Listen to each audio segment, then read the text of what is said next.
75 or older, retire, grandparents, and that's not the reality of it. I didn't think at all glaucoma was going to affect me because I didn't know of anyone that had glaucoma, no one in my family. When you have glaucoma, you can't get back that sight that you lost. And so early detection and treatment is vitally, vitally important. Don't miss life's most beautiful moments. Schedule an eye exam today. National Glaucoma Research, a Bright Focus Foundation program, offers free resources and tips for healthy vision. Learn how to protect your sight at stopglaucoma.org. He's the voice for the people and the community's connection to change. Sometimes justice looks different to me. Do you want them in jail for murdering Corey Stingley? Yes, you do. Do you want them to go to trial for what they did and go through that process? Hey, you know.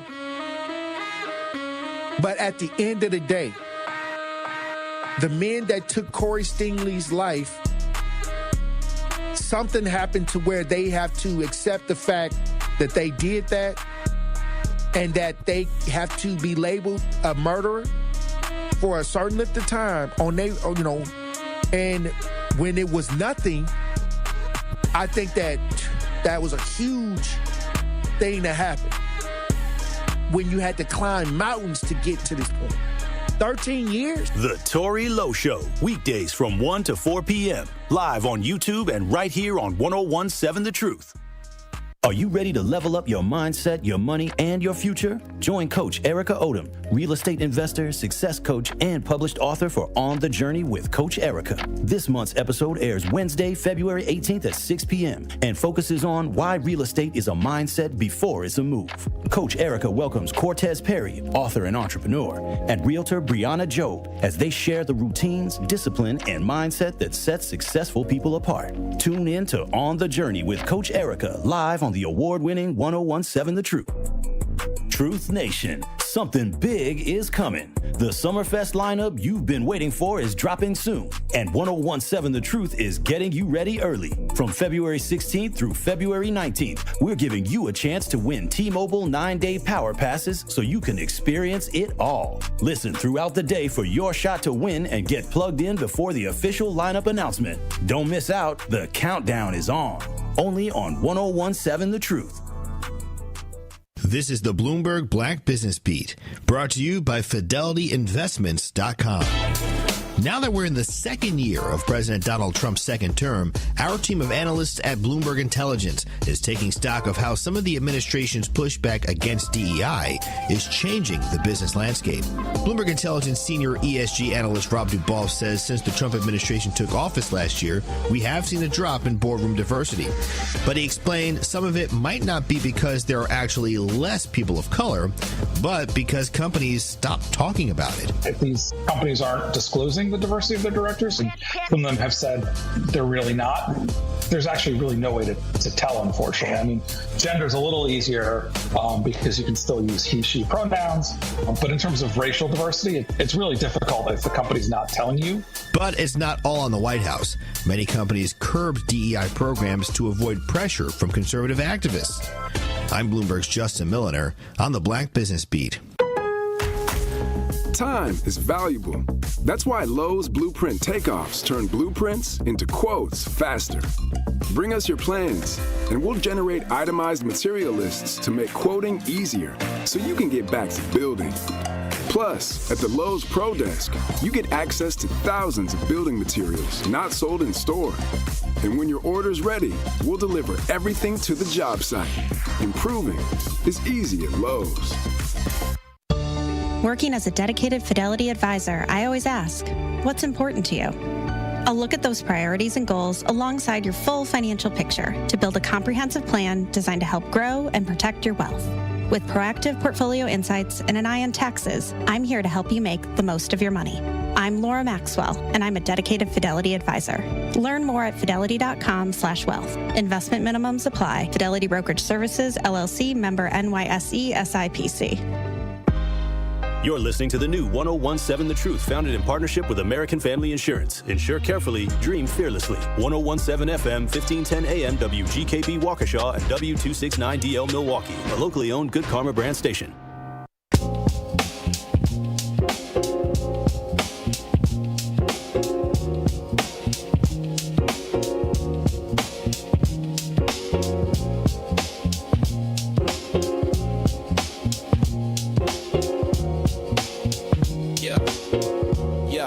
Yo. He steps to the mic with a boom, ping, ping. Wisdom sharper than a beast's fierce sting. Words like fireflies that light the night. He turns the dark into blazing bright. Boom, ping, ping, the truth takes wing. Milwaukee's voice, let the city sing. Boom, ping, ping, hear the freedom ring. Sherwin's the king, all the airwaves king.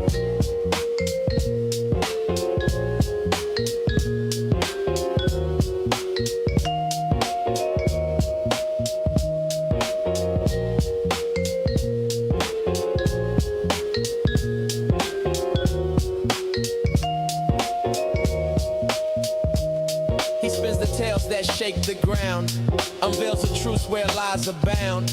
Politics, justice, social streams. He molds the chaos into dreams. No silence here, just the sound of change. Boom, ping, ping, rearrange. Boom, ping, ping, the truth takes wing. Milwaukee's voice, let the city sing. Boom, ping, ping, hear the freedom ring.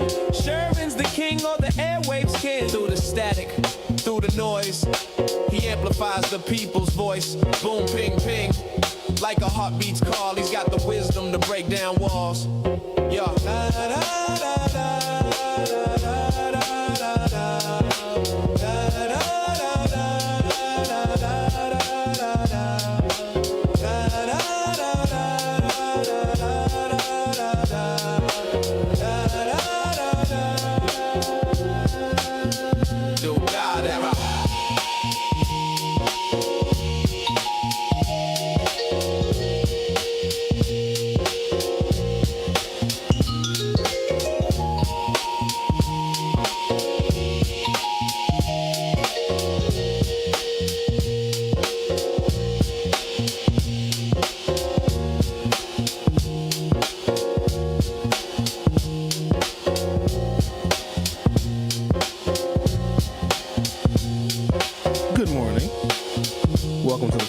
Today is Monday, February 16th, 2026. I really do hope you all had a lovely and affection-filled Valentine's Day weekend for those of you that celebrate.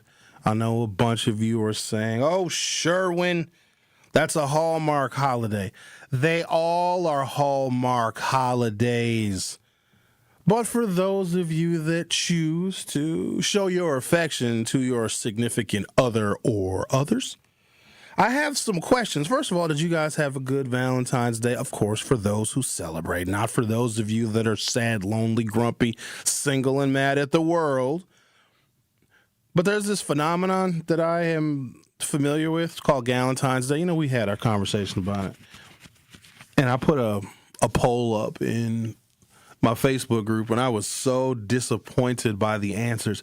Maybe I live in a different world than most. So, you know, Galentine's Day, because some of you celebrated it, maybe even all weekend, it's when ladies get together, and there's a variety of examples of what Galentine's Day is. Maybe it's just a bunch of female friends, or it could be sisters or co-workers that all get together. Some of them are single, some of them are not. And so the question that I posed, in which I was terribly disappointed by the responses, that's why we're asking on today's YouTube poll. And if you haven't done so already, go to youtube.com or open up your YouTube app from your smartphone or other mobile device. Search 1017 The Truth and hit subscribe. Should married women, not if you're dating, because that's different. That's a different category. It's a different level of commitment. If you're seeing somebody, no, that's not the same. But if you are a married woman with a husband, and I'm going to speak on heterosexual, cisgender relationships, because those are the ones that I'm familiar with. There's a whole bunch of other types. I don't know nothing about them other types of relationships, so please forgive me and do not cancel me, because I'm talking about man and woman, male, female, heterosexual, cisgender marriages. If you're a married woman, should you celebrate Galentine's Day on Valentine's Day? And that was the question that I asked in the Facebook group. And like 90% of the women said yes, they would celebrate Galentine's Day on Valentine's Day. Now, these are married women, and I was just perplexed by that. And I'm thinking how offended I would be if I was or was not married. If my spouse chose to go out with her girlfriends on Valentine's Day, not only would I be offended, When she came home, she would be greeted with divorce papers. Why are you choosing to go out with other women on Valentine's Day? Is apparently a common thing that women do. If the tables were turned, and they often are, I'm not a fan of double standards. I'm not. If we want fairness and equality, because that's what everybody screams. It could be your ethnicity, your race, your religion, your country of origin. Everybody is screaming equity. Everybody wants to be equal, and I appreciate and understand that, and I want everybody to be equal. But we also have to examine the double standards. If a man said to his wife, I'm going out with my boys on Valentine's Day. We're going to go catch a game. We're going to go to the sports bar. We're going to go to the pub, and we're going to catch the Olympics. Winter Olympics suck, by the way. Sorry, maybe it's an unpopular opinion. It's just a bunch of different sports on how you can go down a hill faster than somebody else. Very boring. It's just not my thing. Don't come for the messenger. But I could just feel the rage of women all across America, if not all across the world, if their husbands decided that they were going to neglect their wives on Valentine's Day in favor of a Palentine's Day or a Guyentine's Day. And you guys know my sentiments on that. No strike against the gays. But men going out on Valentine's Day, like women could go out on Valentine's Day. If men do it, it's gay. And nothing wrong with gay. But if your husband is married to a woman and he goes out on Palentine's Day or Guyentine's Day, well, somebody's going to have to break you the news. So I'm just curious, even though Valentine's Day was this past weekend, what I saw in the poll that I did on my Facebook group, I was like, I got to bring this to the broader audience, because how is this acceptable? Are men just that throwaway? We like romance too. I remember one time many years ago, I was talking to a lady. We were whatever, talking, dating, whatever the case may be. And I remember remarking to her, and this is long before we had this newish colloquialism of, I'm going to give you your flowers. Don't we say that a lot? If we want to appreciate somebody, we say, I'm going to give you your flowers while you're still here to smell them. It may not be real flowers, but we oftentimes say that we appreciate people that may be underappreciated. And the phrase we use is, oh, I'm going to give you your flowers. That's a relatively new thing. We weren't saying that 20 years ago. But I remember, and this was the example I'm giving was probably 20 years ago, and I remember remarking to this lady that I knew. I mean, I still know her. She's not dead. And I was commenting that men don't receive flowers, like actual bouquets of flowers. No one gets us flowers. And just in casual conversation I'm having with this lady, just as an observation, a couple of days later, I hear this commotion. I worked at City Hall at the time in the Department of Administration, where there's like 100, 120 people that work in the Department of Administration. So I hear all this commotion. I hear all these people rustling about in what is usually a very quiet, very benign, very boring floor of City Hall. The Department of Administration used to be on the 6th floor of City Hall. I don't know where the hell it is now. And I walked up to the front to see what all the hullabaloo was about, and there was this large, beautiful floral arrangement sitting on the front desk. Someone had flowers delivered, and of course all of the women were rushing up to the front because they just knew that their husbands, their boyfriends, their significant others had flowers delivered. In the 4 years that I worked in the Department of Administration, I had never seen any of those women, and the department was mostly women. In fact, the director of the Department of Administration for City Hall at the time was Sharon Robinson. So it was even directed by a woman. But the majority of the people that worked on that floor at the time were women. And they all rushed to the front because they just knew that their man, their husband, their significant other bought them flowers. And then there was a card, of course, affixed to the floral arrangement. And then someone pulled the card out because that would have told everybody who those flowers were for. And it's an unusual kind of phenomenon, and maybe it's conscious, maybe it's subconscious. I think that women were expecting their husbands or their significant others to have sent them those flowers so they could one-up the other women. Like, ha, ha, ha, my man loves me more than yours loves you because I have flowers. It was almost like a competitive spirit like I really had never seen before.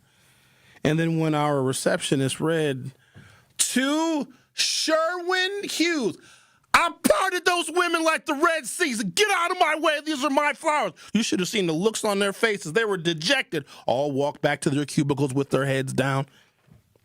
I said all that to say this. Men like to receive flowers. So, ladies, the man in your life, maybe he's a little sad today. Cash app him $500 so he can go to lunch and then send him some flowers. I'm going to take a break, come back. I have some things I'd like to share with you today ahead of the 2026 midterm elections, which I know some of you are very much looking forward to. Well, there was a quote by your president once again.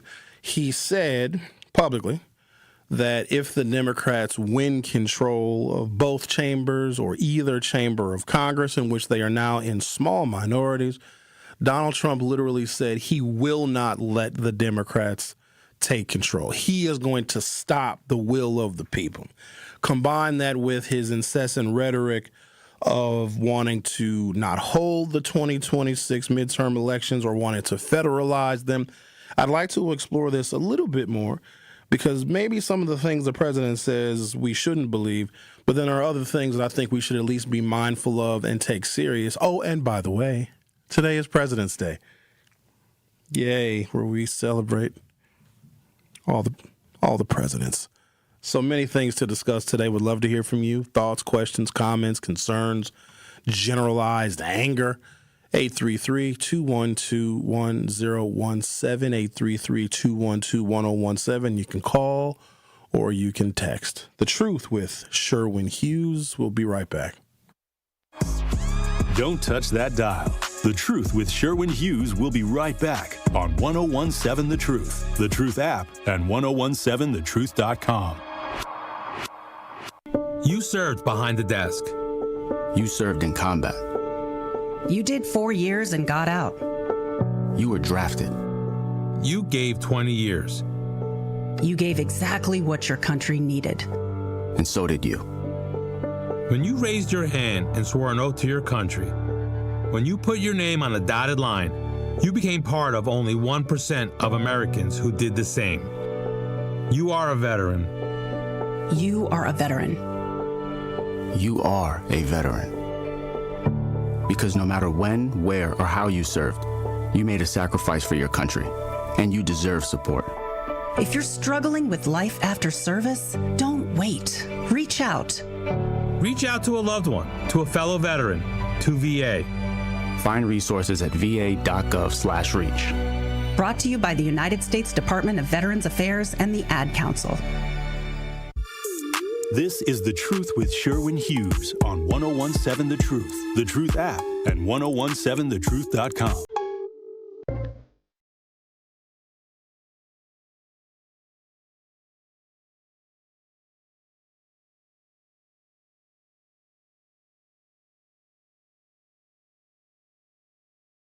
I went down a little bit of a rabbit hole over the weekend, and I don't want to engage in conspiracy theories, but the world that we are living in right now, it seems like one gigantic conspiracy after another, and some of these things have proven to be true. I was likely the first one, at least on 1017 The Truth, to completely dismiss and discredit the insanity that was QAnon. You guys remember them and all of the conspiracy that surrounded the Trump administration and the talking points of how bad the left is, rather, and the Democrats are involved in these cults where they're trafficking children and eating babies. And I was like, oh, these people are insane. These are the tinfoil hat people. These people are a danger to our democracy because each of them have their own social media platforms and they can just spew nonsense. And it's very easy for Americans to absorb some of the most ridiculous ideas about our government. Because first of all, we all know that we don't know everything. I still have questions about Dr. King's assassination that will never get answered. I still have questions about the assassination of John Fitzgerald Kennedy. Hell, I got questions about his brother, Robert Jr., you see. And because we'll never know everything, because the federal government cannot share every bit of information with the American people, because we would be really angry. We probably would freak out if we knew some of the dirty details that our government was in, especially in the respect of national security. You know, you can do an open records request of your government officials called the Freedom of Information Act, because if they are being paid with our tax dollars, and they are, that we, the American public, have a right to know what's going on. We have a right to request their schedules, what they're doing. All that information is public, except for the U.S. Senate. You cannot do an open records request on your U.S. senator. They are protected and are immune from Freedom of Information Act requests because they are so heavily involved in the national security of the country. You know what that sounds like to me? It sounds like corruption. So whenever the American public is shielded from information about our government, let the conspiracy theories fly.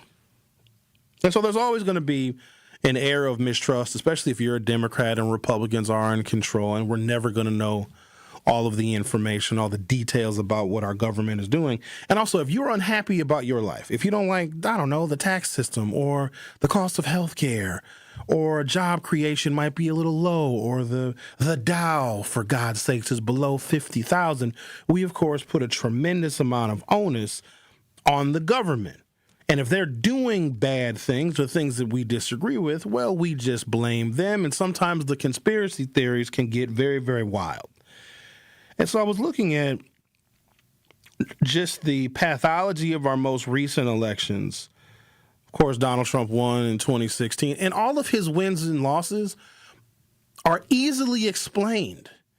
I can just say, hey, America didn't want to vote for Hillary Clinton because of her long history, because of her connection to her husband, Bill, because of things she has said throughout her 40-plus years in public life. It's plausible. Or I could just default to, oh, America didn't want to vote for a woman. But then I also can explain Joe Biden's victory in 2020 without getting deep or getting too conspiratorial, without thinking that the election was fraudulent, without thinking that a whole bunch of illegals voted 2 and 3 times.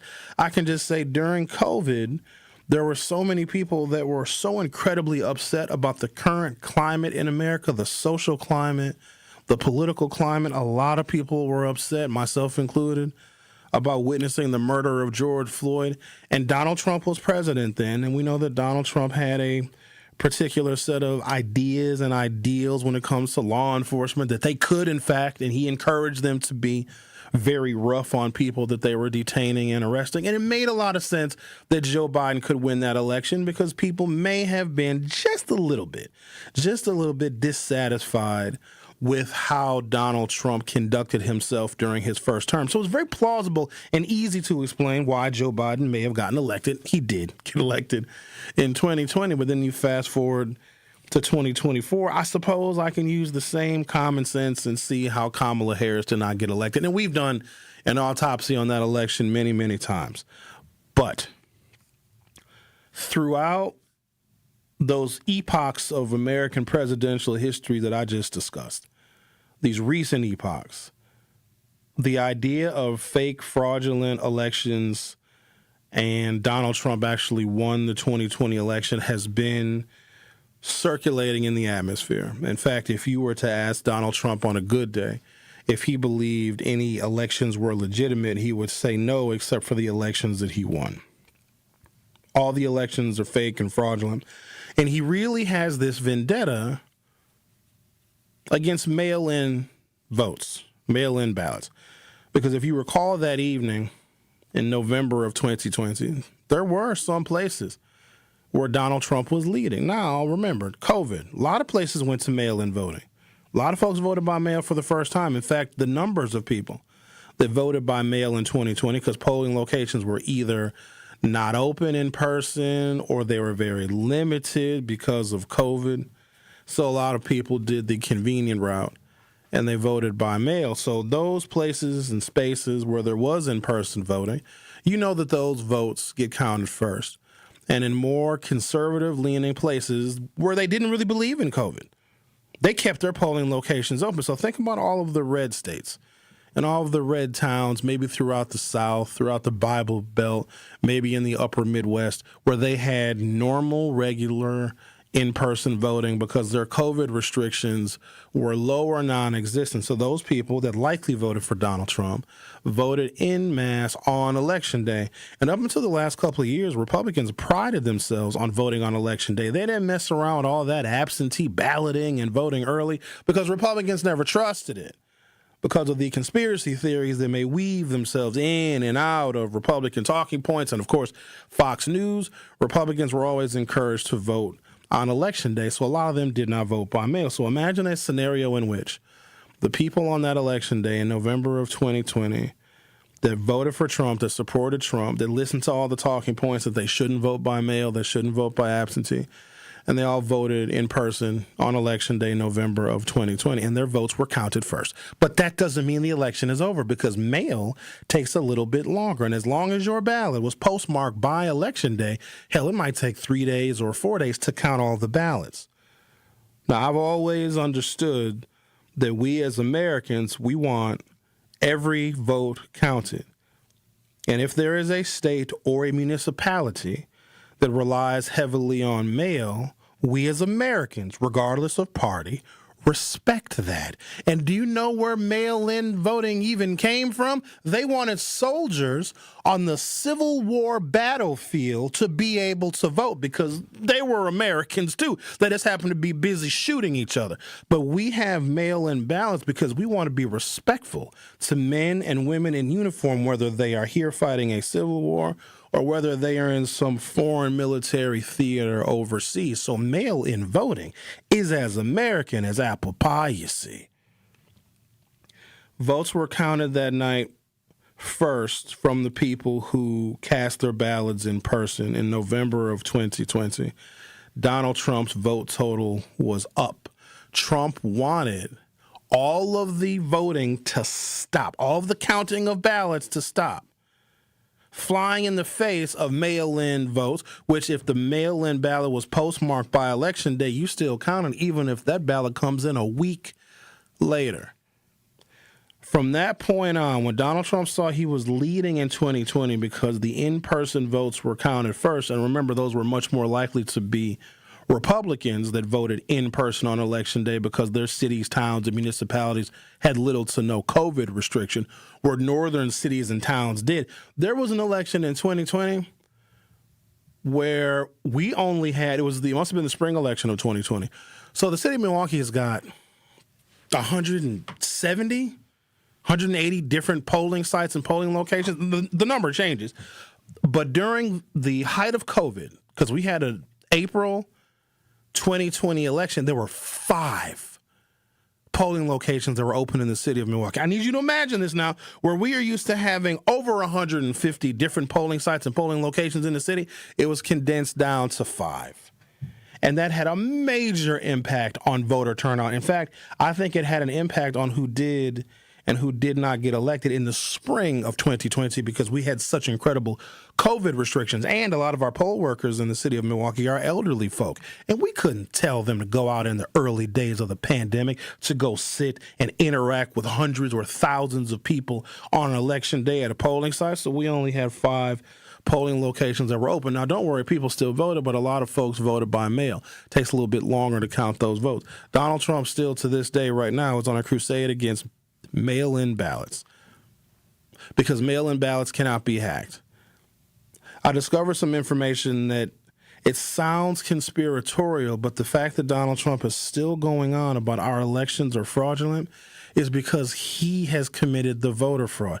If you combine him and Elon Musk and Peter Thiel and some of these other tech gurus, now Mark Zuckerberg, he was at the inauguration, and Jeff Bezos, and now Jeff Bezos did something with the Washington Post and is firing writers and firing editors that have been strongly against Donald Trump, because the Washington Post, which is the nation's daily newspaper, used to be a beacon of thoughtful, liberal journalism. It is a shell of its former self. And I'm wondering, with all of these tech people that we know have gravitated toward Donald Trump in 2024, unlike they did in previous election cycles, is it possible that enough ballots may have been manipulated, the electronic voting machines that we have in a lot of other places, to where Donald Trump legitimately lost both elections? Now, I'm not saying that he did. I'm not saying that.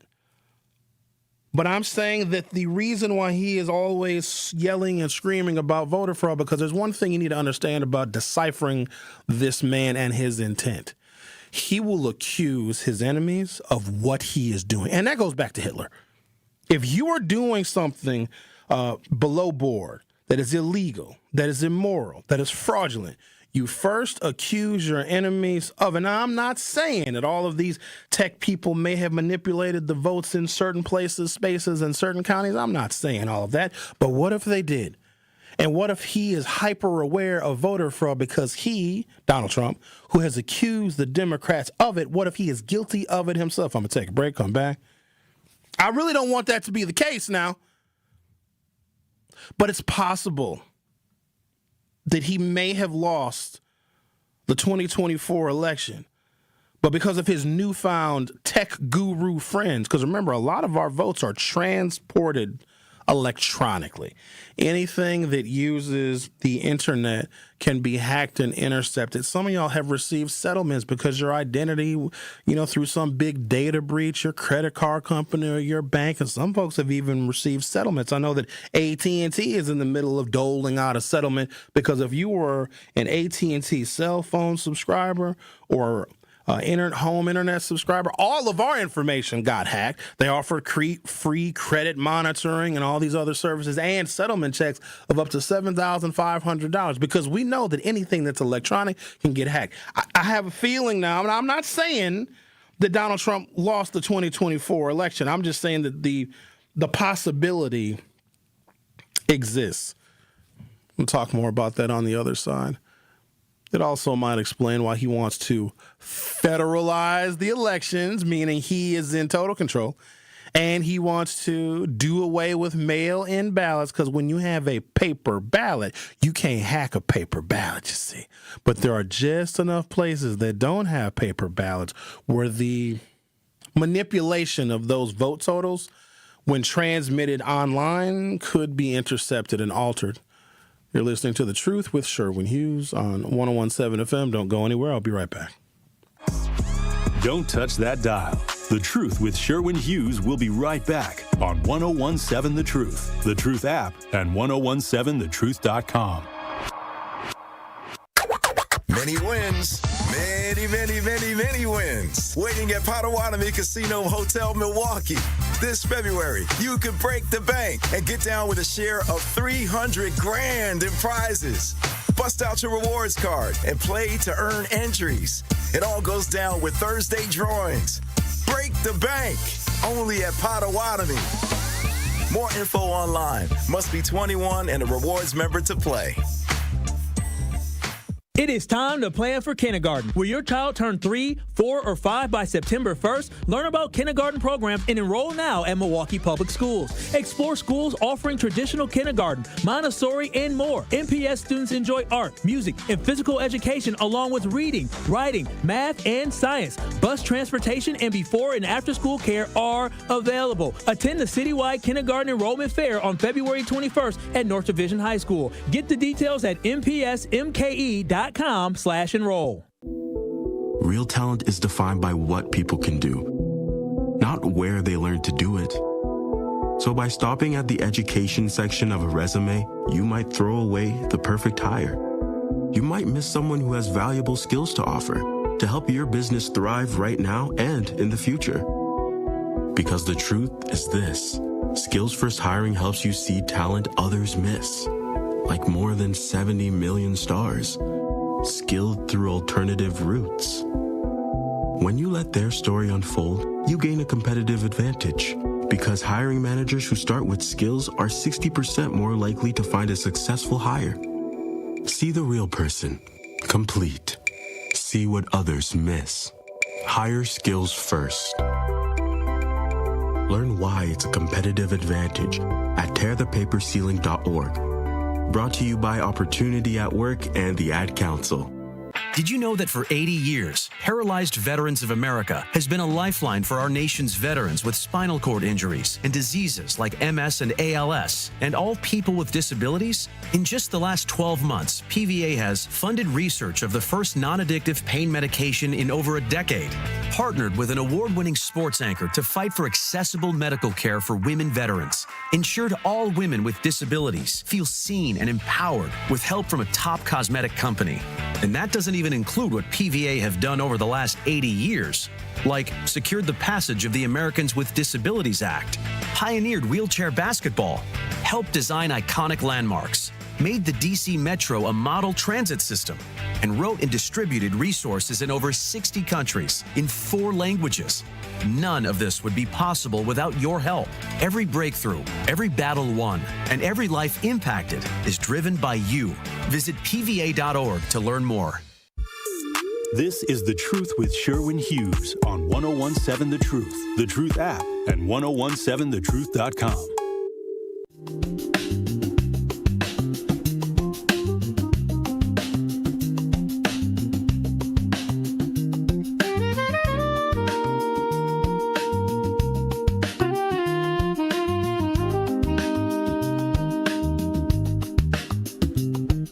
Our phone number is 833-212-1017, 833-212-1017. I'm just trying to investigate something because I want us to be ready for just about anything come November. These renewed calls for federalizing the election, and of course Donald Trump thinking every election is fraudulent except for the ones that he won, and his hatred for mail-in voting because he saw what happened that night just like everybody else did when we panicked. We saw that he was leading, but we also were told by what I thought was a much more credible media some years ago than it is now, then don't worry, everybody, these totals are not complete because a lot of people voted by mail because a lot of municipalities had mail-in voting because of COVID. They didn't have a lot of in-person voting. And the mail is obviously a little bit slower than someone voting in person on Election Day. And Donald Trump saw him being up in the battleground states and having enough electoral votes, but then when the rest of the votes were counted from like places in Pennsylvania and I think Michigan that were heavily blue and that voted by mail, Donald Trump saw his lead evaporate, and then he lost really narrowly, and of course he used that to go on and on and on about voter fraud, and look how far he took it in 2020. January 6th was a result of Donald Trump not coming to terms with the fact that people that voted by mail favored Joe Biden. And if you look back over the chaos of his first term, that makes an awful lot of sense. Joe Biden was a steady hand. Maybe he didn't like Joe Biden. Maybe he was too old. But Joe Biden was a trusted ally to Barack Obama. And if we could bring any part of the Obama era and the Obama legacy back to the United States, that was the time to do it because there was a lot of chaos that was going on. Let's talk to Andy. You're on 1017 The Truth. How are you? I'm okay. Thank you so much. I just want to add that viewers, anyone can see on online. Look at where Trump is. Thanks Elon Musk for thanking him for helping out in Pennsylvania with the computers. He thanked Elon Musk for helping him out for the computers, and so I believe that the election was rigged. There's a source that I can't recall right now that indicates that Kamala actually won the election. But Trump is on video thanking Elon Musk for helping him rig the election, or helping him with the computers in Pennsylvania. Trump really said that? No president has won all 7. Yes, he did. Yes, he did. I can send it to you. And also, no president has ever won all 7 swing states, ever. Really? Never? It's up. Well, the swing state argument is recent because Reagan won 49 states. But maybe in the last, I don't know, decade or decade and a half, because we didn't really call Wisconsin and Michigan and other states swing states. But no, I can see that, where no one president has won all of them since we've labeled them swing states. All right, Andy, well, if you can find the information, send it to me. I'd love to take a look at it. I will. All right, then, Andy. It just sounds weird. And I'm assuming Andy is a non-Trump person. She's a Democrat. I'm assuming that. But when Democrats say that they think the election was fraudulent or rigged, that Donald Trump rigged it, it's like distasteful. You know what I mean? Because that's what they say. That's what the right says. And they had their whole attempted coup.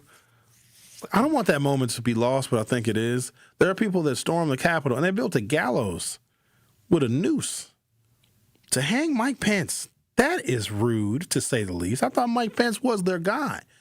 But if Mike Pence was doing his job and overseeing the counting of the electoral ballots, which is like this formality that Congress goes through, and because he was vice president of the United States, technically he, the vice president, is president of the U.S. Senate. And it was just a formal process. It's usually really boring. 99.9% of the time, Americans never pay attention to this formal ceremony where they count the electoral votes and they name who the next president is. Because we used to have this thing called a peaceful transfer of power. We don't really have those anymore. And because Mike Pence didn't just automatically give the election to Donald Trump, they wanted to hang him. And they were threatening other members of Congress, including other Republicans. Do not forget that moment, because I know that Trump has not. And we know that he is against mail-in ballots. And I didn't know that he thanked Elon Musk for some kind of help. Elon Musk is the kind of evil genius that, like, I think Elon Musk has the Neuralink. You guys familiar with the Neuralink? Andy, you know what? Andrew, sorry about that. Are you familiar with the Neuralink? It's like a cranial implant that the Tesla or Elon Musk, one of his many companies, is coming up with, where they put a microchip in your brain. Yeah, connected to Skynet, too, so you get internet everywhere. So I did a little reading on it, and I stopped doing reading on the Neuralink because I liked what I was hearing. I was like, oh, this is bad, this is terrible. Imagine if, so here's one example. The cons probably outweigh the pros. But I was reading this thing. And said, imagine you have a business trip. Your boss, your company is sending you to Japan, to Osaka. You don't know any Japanese, and you can't learn it. The trip is in 2 weeks. You got to get your affairs in order. You got to make sure you can find your passport. You got to make sure you have all of the things that you need to be an American traveling to Japan. You're going to Osaka. And you're going to be there for 10 days. You don't know the language, and it's going to be very tough getting around in Osaka. And you have to assume that everyone in Osaka knows English. Now, a lot of people in Osaka probably do know English, but you can't count on that. You need to learn the Japanese, and you can't learn Japanese in 10 days. Some of you are 60 years old, and you can barely speak English. And you're worried. How are you going to communicate? How are you going to represent your company, your boss, your CEO in, say it with me, Osaka, and you don't speak the language? If you have a Neuralink, you can download the entire Japanese language and be fluent in it with the Neuralink. And I read that. I was like, holy smokes, it would make my travel so much easier. That's just one of the many things it can do. Let's say I was going to Frankfurt. That's in Germany. Say Good Karma Brands wants to send me to a bratwurst festival in Frankfurt in Germany. Or maybe they want to send me over to the BMW production center in the Bayern, which is Bavaria. Either Frankfurt or the Bayern. I don't speak the Germans. I speak a little taste of German. A little bit. I took some Germans in the high school. A little bit.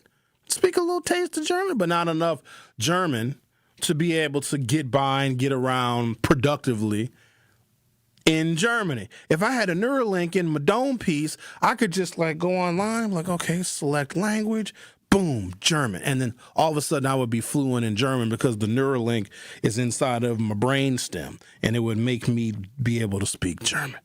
Isn't that crazy? So if you imagine someone who is the curator of revolutionary technologies, and you can say a lot of things about Elon Musk, you can.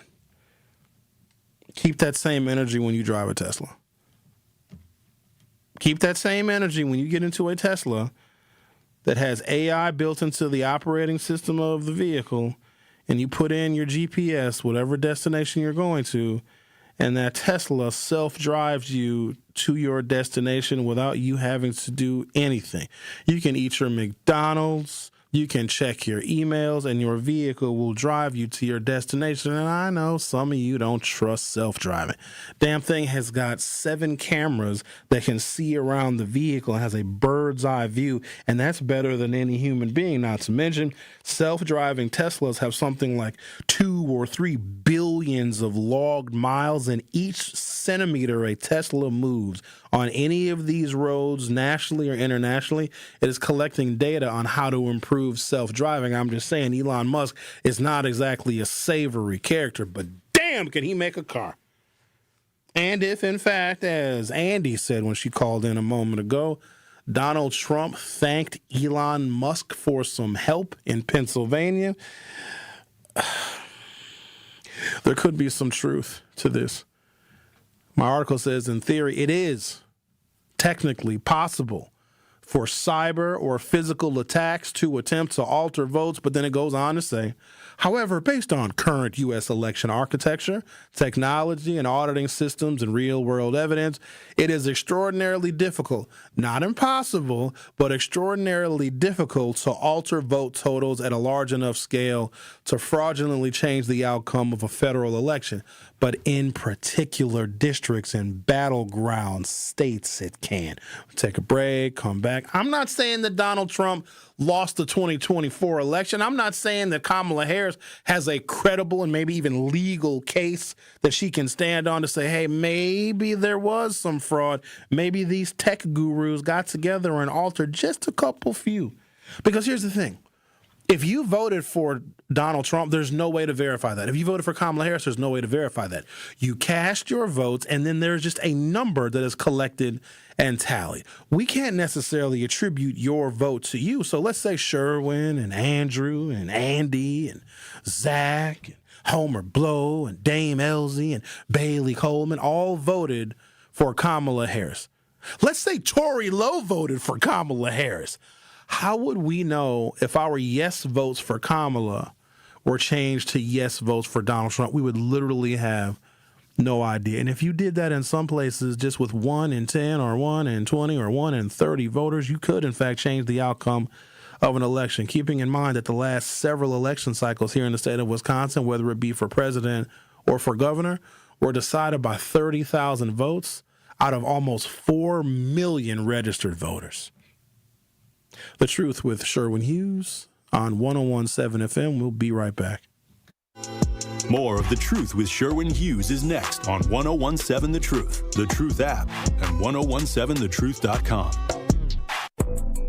Truth Nation, something big is coming. The Summerfest lineup you've been waiting for is dropping soon, and 101.7 The Truth is getting you ready early. From February 16th through February 19th, we're giving you a chance to win T-Mobile 9-day power passes so you can experience it all. Listen throughout the day for your shot to win and get plugged in before the official lineup announcement. Don't miss out. The countdown is on. Only on 101.7 The Truth. Life's better with Drive My Way from American Family Insurance, because we know it's more than just a car. It's your escape pod, your adventure mobile, your memory maker. And we help protect the dreams that drive you. Personalize what you pay for auto insurance and you could save between 10 and 35%. American Family Insurance. Get a quote and find an agent at amfam.com. Products, pricing, and availability vary based on the way you purchase insurance and by state. Unsafe driving behaviors may increase your rate. American Family Mutual Insurance Company, SI, and its operating companies, 6000 American Parkway, Madison, Wisconsin. Calling all seafood lovers, the lobster salad sub is officially back at Cousin Subs. Fresh lobster mixed with our creamy signature mayo, topped with tomato and onion, served over crisp lettuce, and finished with a sprinkle of Old Bay. All on our fresh-baked Italian bread. It's a crave-worthy classic you can enjoy in store, online, or on the app, but only through April 5th. So catch it while you can. Cousin Subs. We believe in better. Many of our most important memories are made at school. But for children like Victoria, the classroom can be a place of fear and isolation. She wore a bandage over her cleft every day, too shy to speak, too afraid to smile. Everything changed after one life-transforming surgery made possible by Smile Train. Today, Victoria's smile lights up her classroom, a symbol of confidence, connection, and new beginnings. Due to stigma, children with untreated clefts often miss out on school entirely. But thanks to Smile Train, students like Victoria are stepping into the classroom, raising their hands, and finding their voice. Smile Train partners with local experts to support with free cleft surgeries and other comprehensive care, empowering children to thrive in school and in life. Let's help every child walk into the classroom with confidence. Visit smiletrain.org/learn. Prizes, exclusive experiences, even cash money. You want it? We've got it. Find a list of all contests and official rules by visiting truthcontests.com. That's truthcontests.com. Happy kids heal faster, and that's why Starlight is dedicated to improving the mental well-being of sick kids across the U.S. Learn how at starlight.org. Wisconsin's own Gruber Law Offices. One call, that's all. This is The Truth with Sherwin Hughes on 1017 The Truth, The Truth app, and 1017thetruth.com.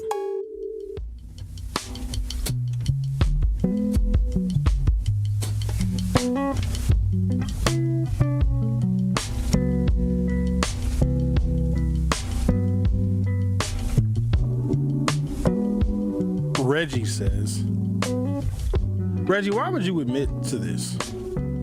Well, I guess he doesn't care. He says, I go scavenging at those crash sites after the emergency personnel have left and collect tons of cell phone accessories, loose money, tools, and a plethora of goodies, plus numerous paint samples. Reggie, that's horrible. Sometimes people die at those crash sites, and you admitted to scavenging? That's worse than a vulture, bro. Like, I'm not going to change your mind on scavenging crash sites, but don't admit it. That's ew. It's sometimes like brains and little pieces of face and like neck skin too at some of those. Have you ever?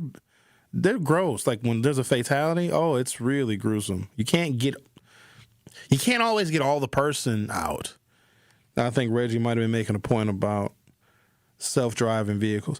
Human beings are horrible drivers. You don't need me to tell you that because we've spent almost $80 million in the city of Milwaukee. I don't even know where we got that money from to do traffic calming measures. $80 million. Increased traffic enforcement, hiring more police officers or giving them more overtime so that they can clock speeders. The bump outs, the roundabouts, the speed humps. Human beings are horrible. Computers drive better than people. Now, they're overly cautious, but better to be overly cautious than overly emotional. Think about when someone's really super upset. They're really angry. They're really anxious. They're really sad. You shouldn't be driving a vehicle. Not to mention some of you all might have a few beers and get behind the wheel. At least if your vehicle is self-driving, you know it's sober. Speaking of a few beers, during hour 2, which starts in about 3 minutes, I want to ask you all about Wisconsin's identity because I don't think that we have one. What are we known for? Now, some things are going to come to mind, but that is not an accurate representation of what the state of Wisconsin is. And I got into a little bit of a back and forth with a person that just wanted to maintain that Wisconsin is America's dairy land. Not when the majority of our dairy industry gets its labor from illegal migrants. You better change your tune. We ain't going to have a dairy industry soon. Oh, it's cheese. There's places that make way more cheese than us. We eat a lot of cheese. You know, there are people that don't like cheese. And I'm not talking about the people that can't eat it because of the lactose intolerance. Full disclosure, if you're lactose intolerant, that's a curse. You can't have ice creams? People with lactose intolerance, you mean to tell me you can't have a chocolate chip cookie and dip it in ice cold milk because your belly will explode? That's horrible. You can't have a bowl of cereal. You can't enjoy the pleasure of a big old bowl of Fruity Pebbles. There's no fruit at all in Fruity Pebbles, but my goodness. We used to produce a lot of dairy, and we earned the title of America's Dairyland, but we haven't been America's Dairyland in decades. So I want to ask you all, would love for you to participate, what do you think Wisconsin's identity is? When you travel abroad and you tell people that you're from Wisconsin, I'd imagine the first thing that person says when you are traveling abroad and somebody hears your very unusual accent and they say, hey, where are you from? And you say, oh, I'm from Wisconsin. They say, where? Or maybe you get more specific and you say that you are from Milwaukee. And let's just say you happen to be a black African-American person like I. And I tell people that I'm from Milwaukee. I don't even give them the Wisconsin part. I just say Milwaukee. I don't even give the state, like Madonna. Like, we don't even need a last name. We're just Milwaukee. And then what people say more often than not, it doesn't even matter where I travel to. They say they have black people in Milwaukee. How many times as an African-American traveler have you heard that when somebody asks you where you're from? From Milwaukee. What?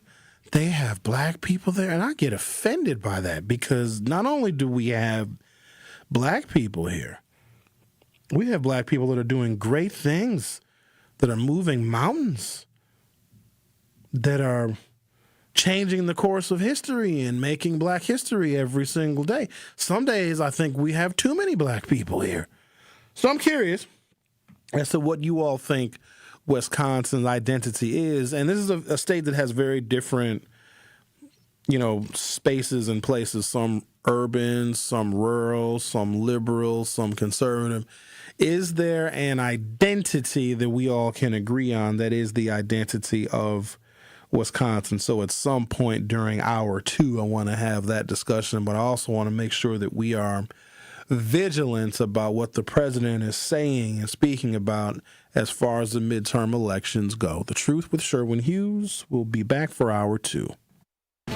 Born September 17, 1946, Velma Cox understood the assignment. Raised by parents that believed everyone had a role in the work to uplift and empower the black community, this Milwaukee native carved out her path early in life. With a passion for the arts, Velma honed her skills in both music, visual art, set, and stage production design. While a student in both middle and high school, she immersed herself in the fight for civil rights. She joined the NAACP Youth Council and served at both the local and national level. Protesting discriminatory busing practices and housing discrimination, Velma would work on an array of civil rights issues over the years. Her many passions informed her decision to become an art educator, a graphic designer, and pre-press production artist for the Milwaukee Courier newspaper. Today, we honored the late Velma Cox for her many contributions to black media. This Black History Moment is sponsored by Educators Credit Union and Tayback Law. Want to protect our planet? The air we breathe, water we drink, and land we share? Real progress begins with birds. Yes, birds. The very ones we see and hear every day. On a walk, in the park, or simply out the window. That's because birds are more than birds. They're symbols, sentinels that reveal the health of our planet and our people. And by helping them thrive, all of us thrive as well. Audubon is a place where birds matter, where habitats are protected, where communities are engaged, and where change takes flight. Because at Audubon, hope begins with birds. Progress begins with birds. It all begins with birds. Audubon. Day 1. Diagnosis day. The hardest day. The day you hear, I'm sorry, this is a type of blood cancer. But day 1 is just one day. At the Leukemia and Lymphoma Society, we are here to help you move past day 1. On day 45, I discovered an online community who shared great tips for in-treatment care. I missed a lot of school during treatment, and LLS helped me keep up. We are here for you. We exist for everyone fighting leukemia, lymphoma, myeloma, and other types of blood cancer.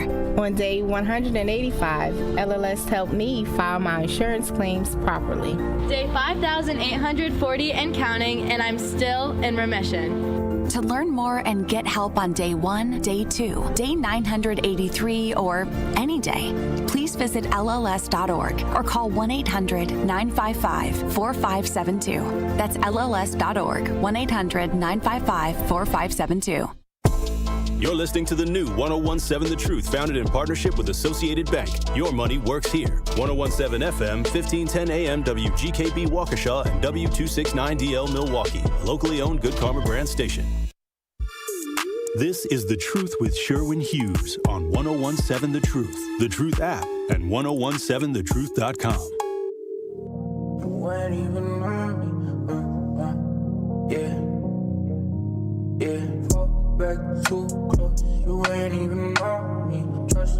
Welcome to Hour 2 of The Truth with Sherwin Hughes.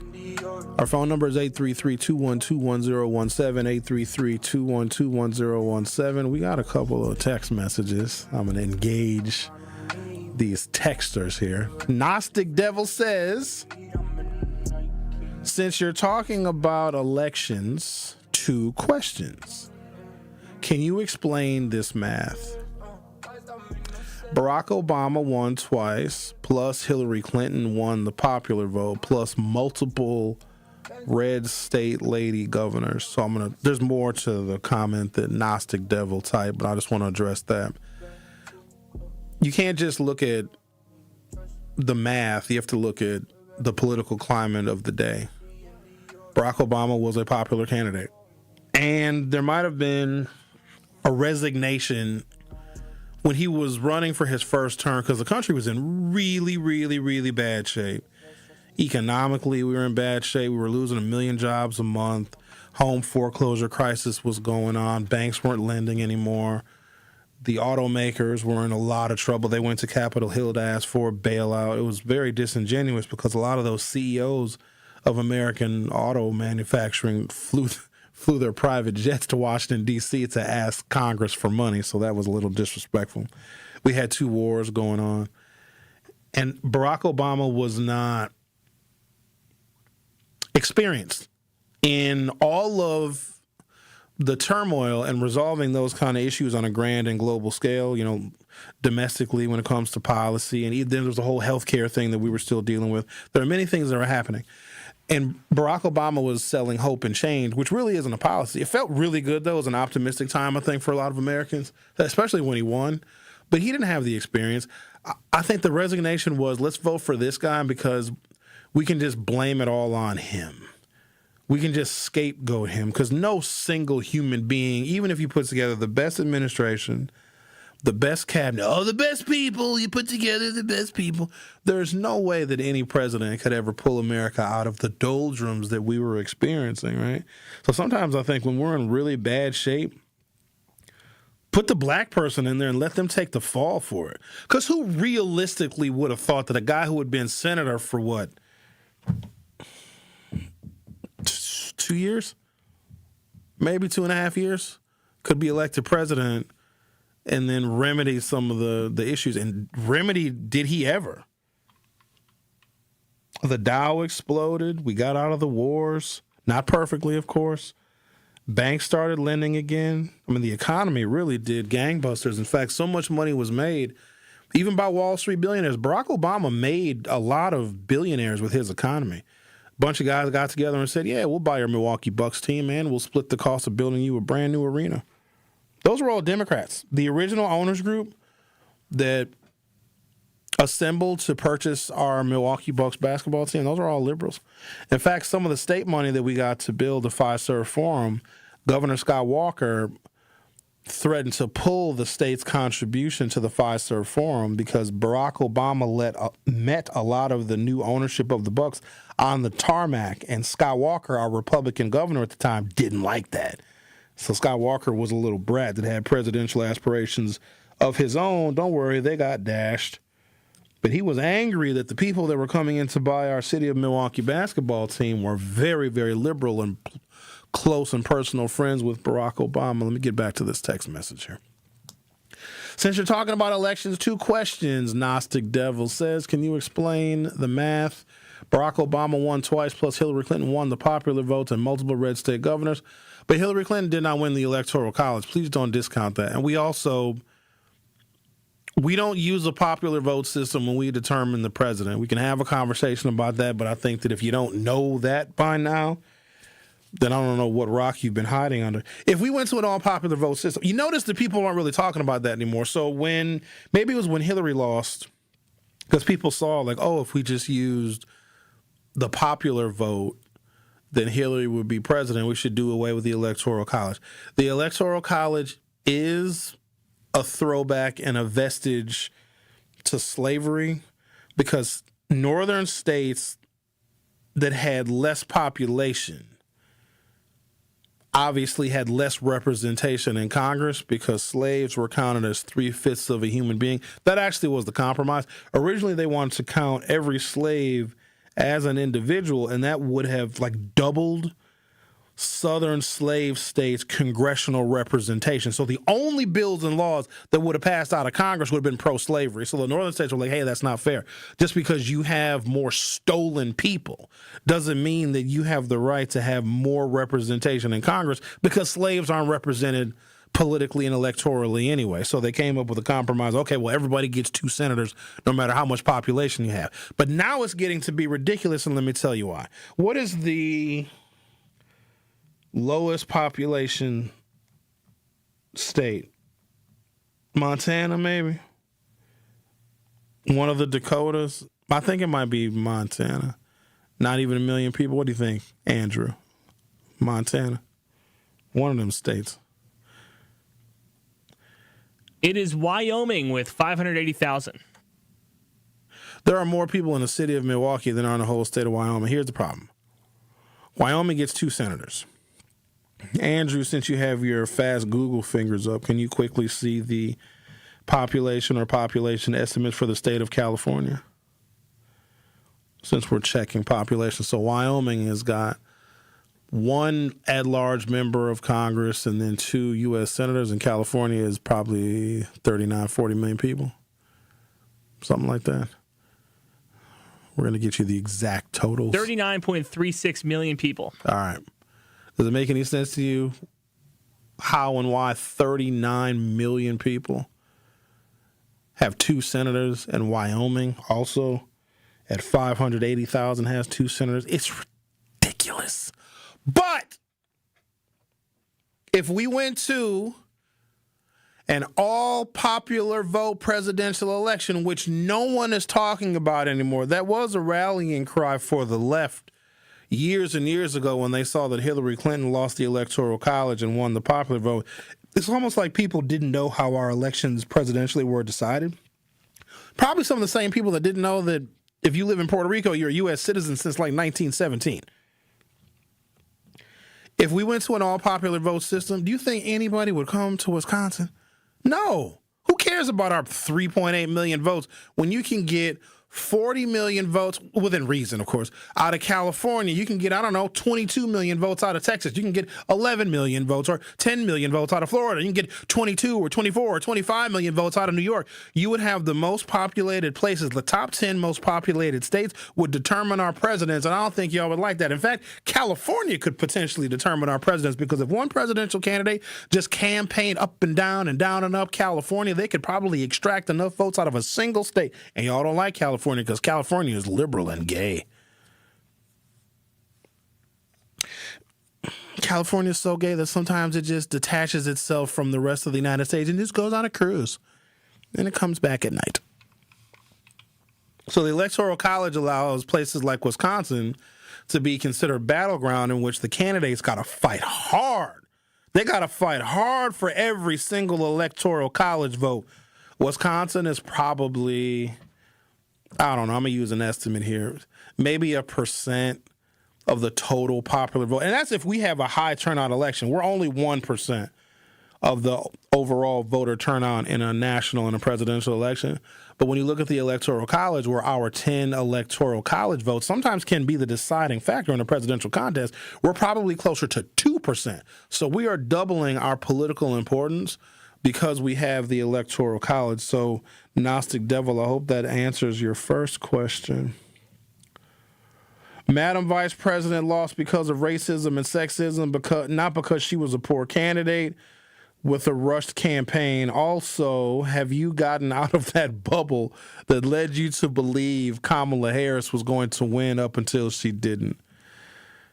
I always had a sneaking suspicion. I knew it was going to be tough for her. We all knew it. We knew it was going to be tough. That's why she pulled out all the stops. She did some evolutionary things. Revolutionary, too. The Democratic National Convention was in Chicago. I didn't go. I went to the Republican convention because it was right here in Milwaukee, and it made for good broadcasting content, but I'll be damned if I was going to go down to Chicago to see Kamala Harris get nominated. She accepted her nomination in Milwaukee because Illinois is such a blue state that no matter what a Republican says or does, they're not going to win the state of Illinois no matter what. So it made more sense to Kamala Harris, and also was a really slick thing to do.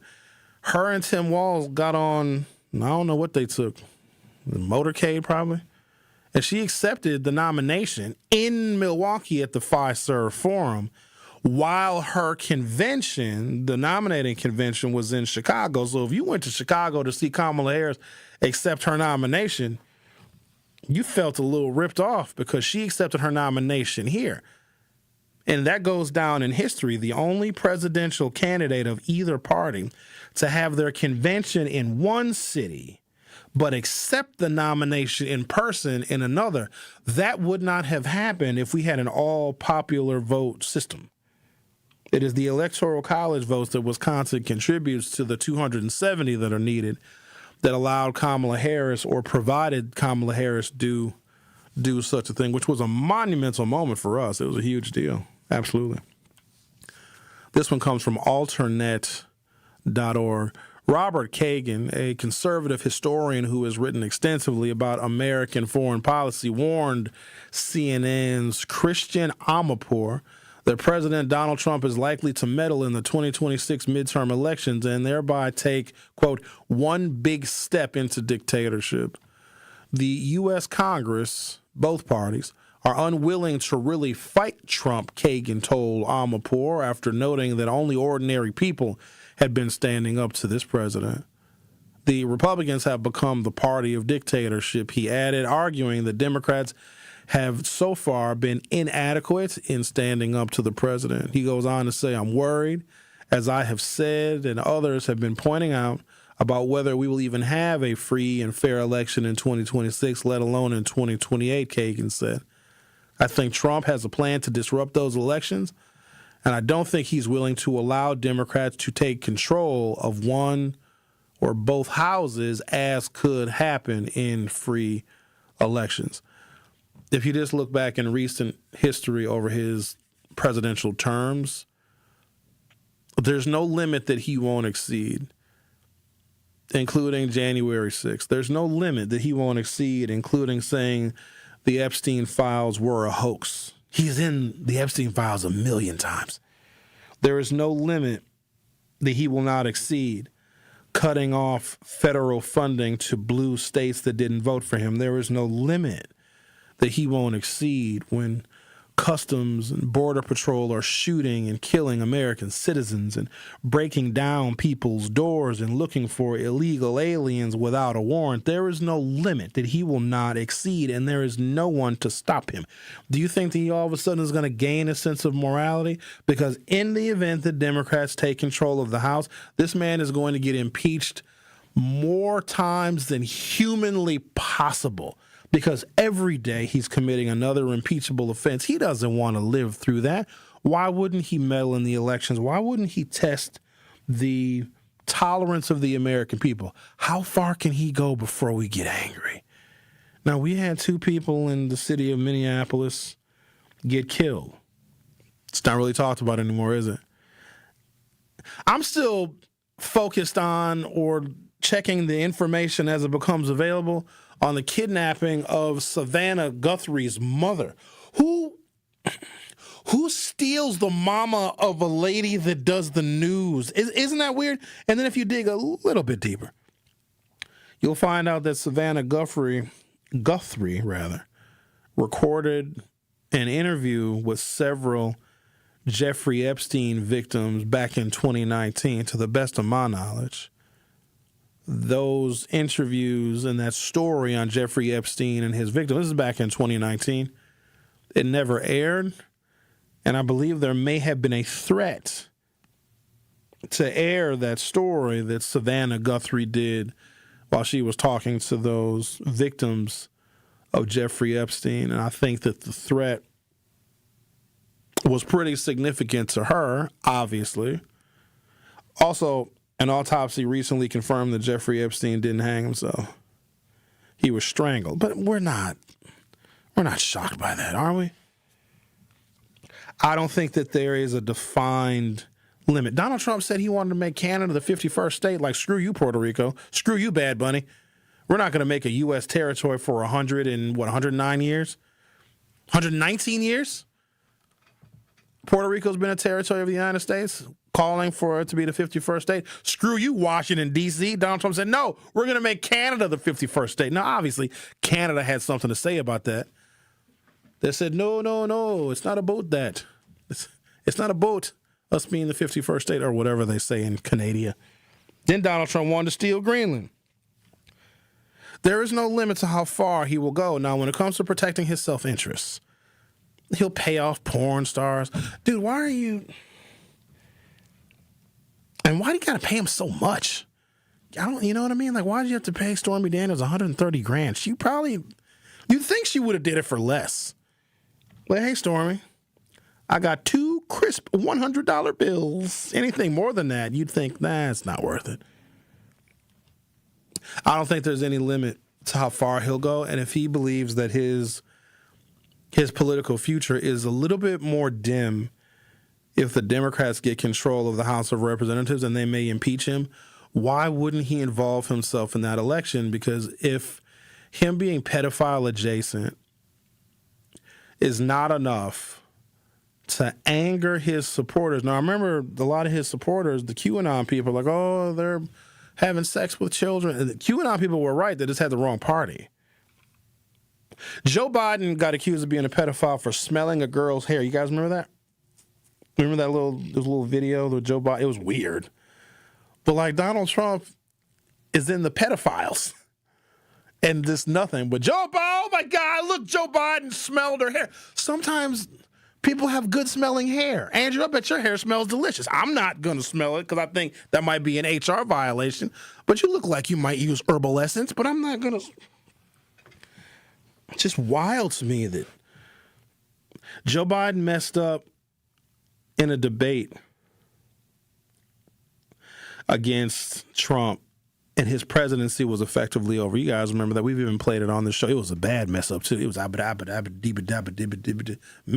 We fixed Medicare. It was real bad. Donald Trump just recently went on a screed where if we don't put tariffs, I'm not kidding you, he actually said this. He said if we don't put tariffs on Canada, then China is going to take over ice hockey. And he meant it.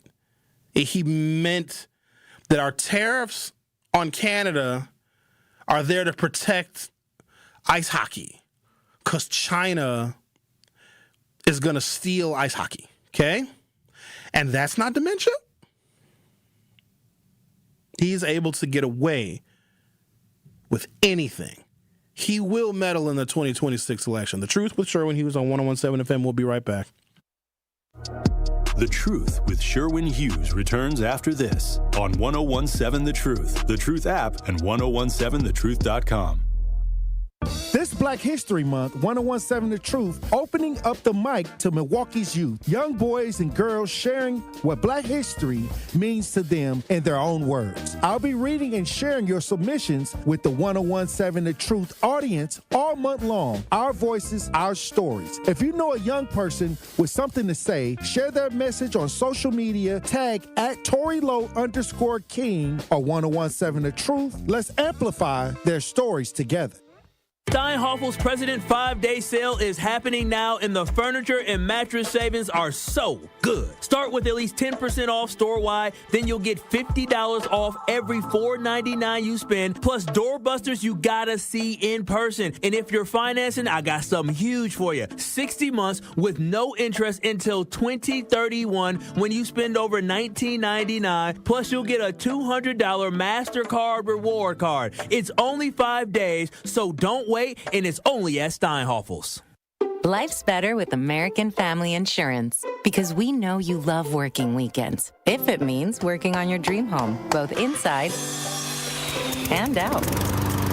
And we're here to help protect those dreams so you can enjoy peace of mind. Save up to 40% when you bundle home and auto. American Family Insurance. Get a quote and find an agent at amfam.com. Products, pricing, and availability vary based on the way you purchase insurance and by state. Some exclusions apply. American Family Mutual Insurance Company, SI, and its operating companies, 6000 American Parkway, Madison, Wisconsin. Your taste buds are in luck. The Reuben is back at Cousin Subs. Try this classic sub grilled to order just for you. Stacked with corned beef, Wisconsin Swiss cheese, and sauerkraut topped with Thousand Island dressing and served on rye bread. And our delicious mint shake is back. Both the Reuben and mint shake can be ordered via the Cousins app or online for a limited time only. Cousin Subs. We believe in better.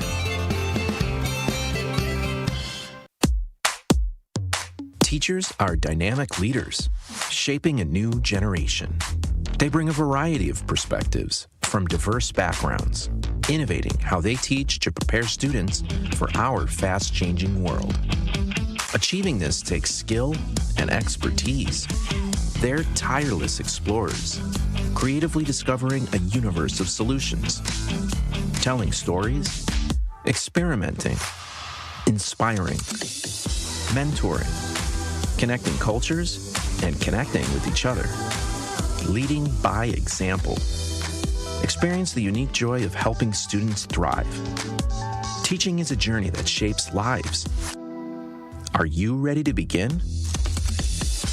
Explore teaching at teach.org, a campaign supported by the U.S. Department of Education, Teach.org, and 1 million teachers of color.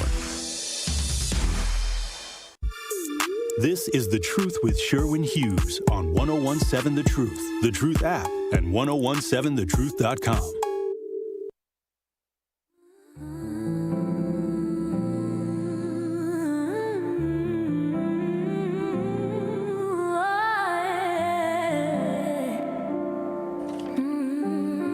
Tune in to the award-winning 1017 The Truth's Community Spotlight this Wednesday at 3:57 p.m.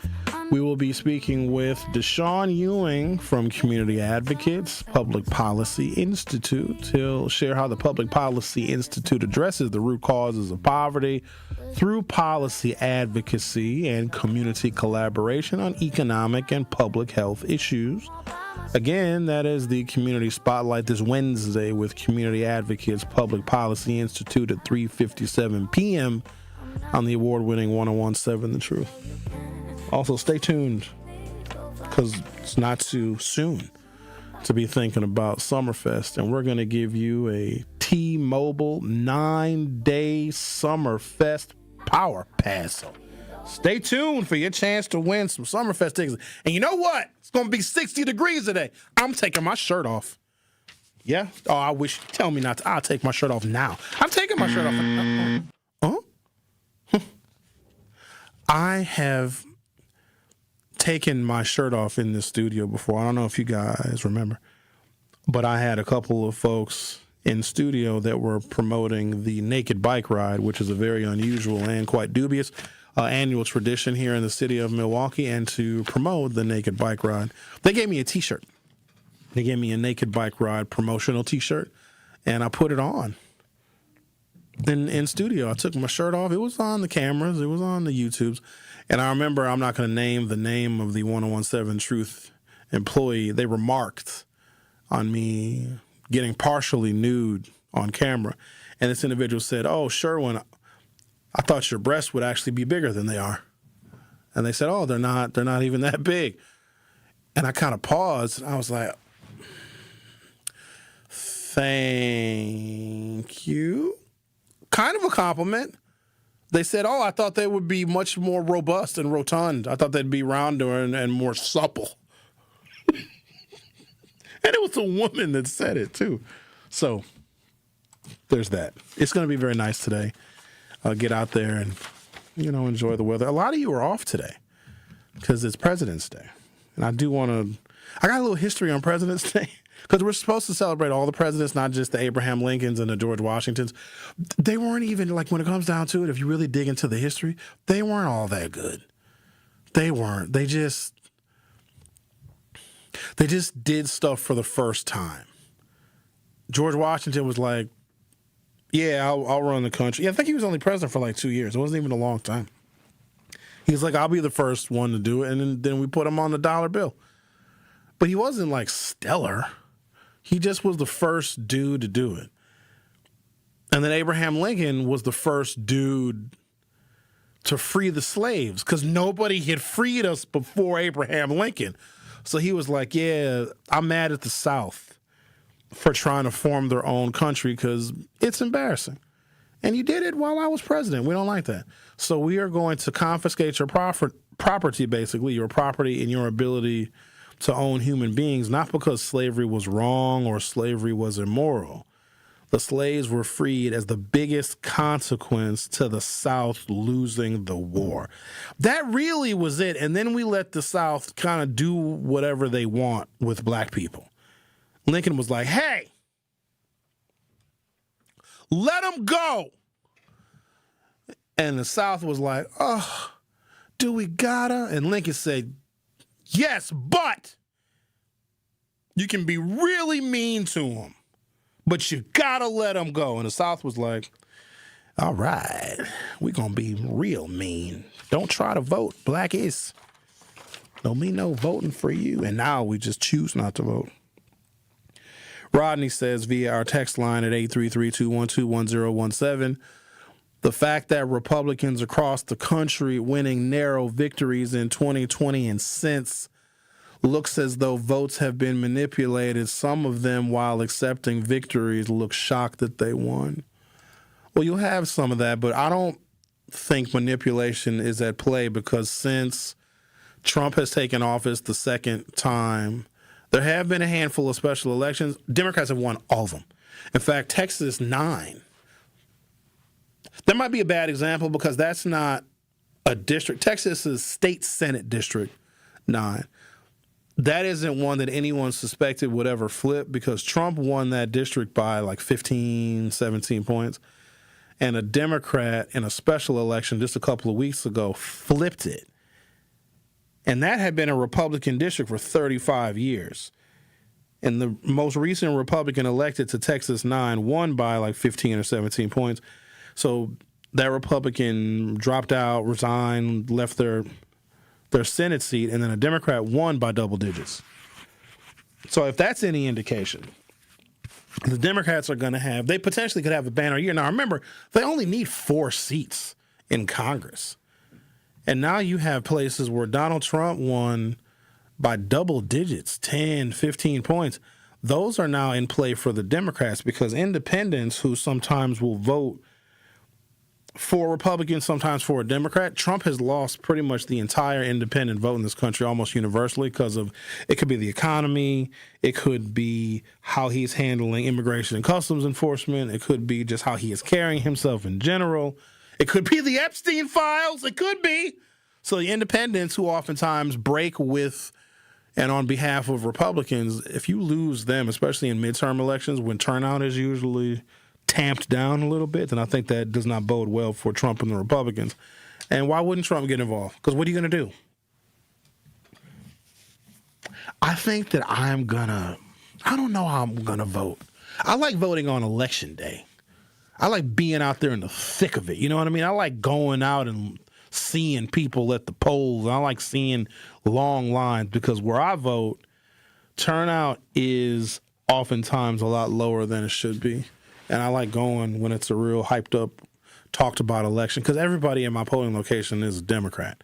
Now, you're not supposed to talk about who you're voting for, and you're supposed to just stand in line until you're up next to get to the little table where they check your name and you sign the poll book. But everybody in my polling location was loving on Kamala. And I also am surrounded by Democrats. And just by smart people in general. I'm surrounded by people that aren't dummies.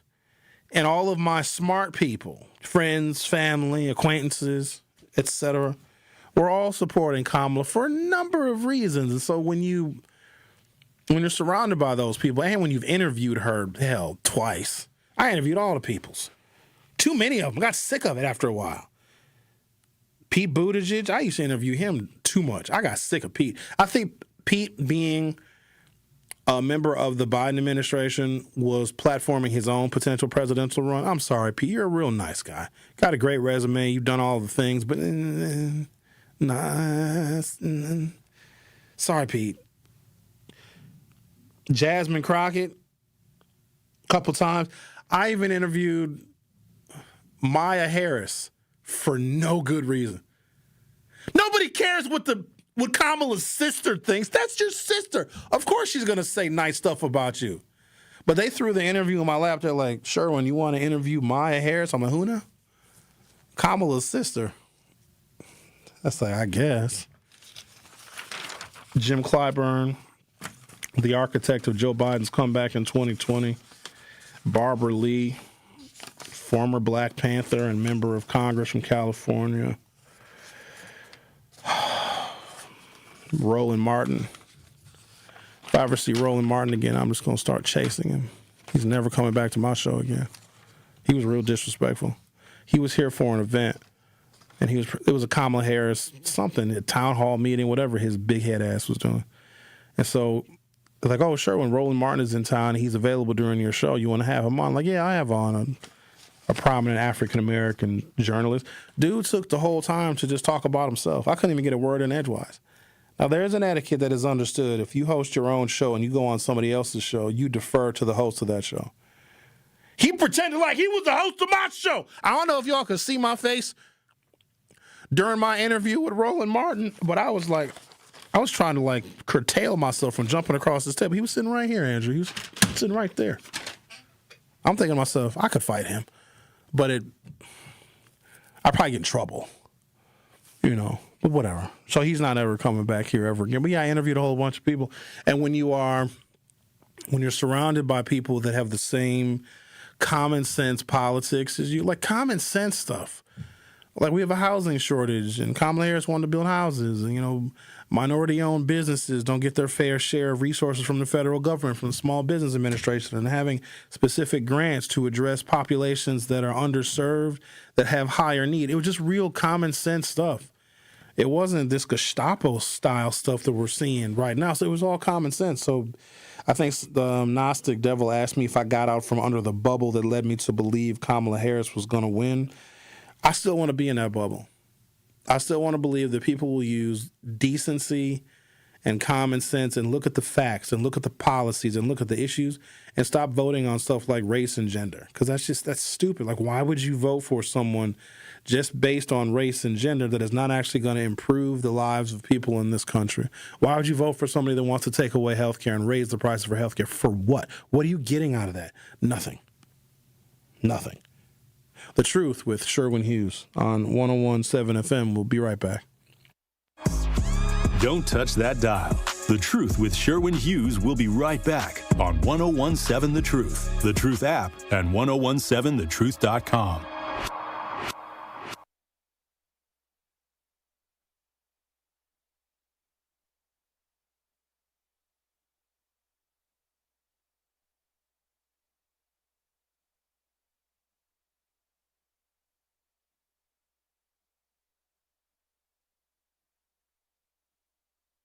It is time to plan for kindergarten. Will your child turn 3, 4, or 5 by September 1st? Learn about kindergarten programs and enroll now at Milwaukee Public Schools. Explore schools offering traditional kindergarten, Montessori, and more. MPS students enjoy art, music, and physical education along with reading, writing, math, and science. Bus transportation and before and after school care are available. Attend the citywide kindergarten enrollment fair on February 21st at North Division High School. Get the details at mpsmke.com/enroll.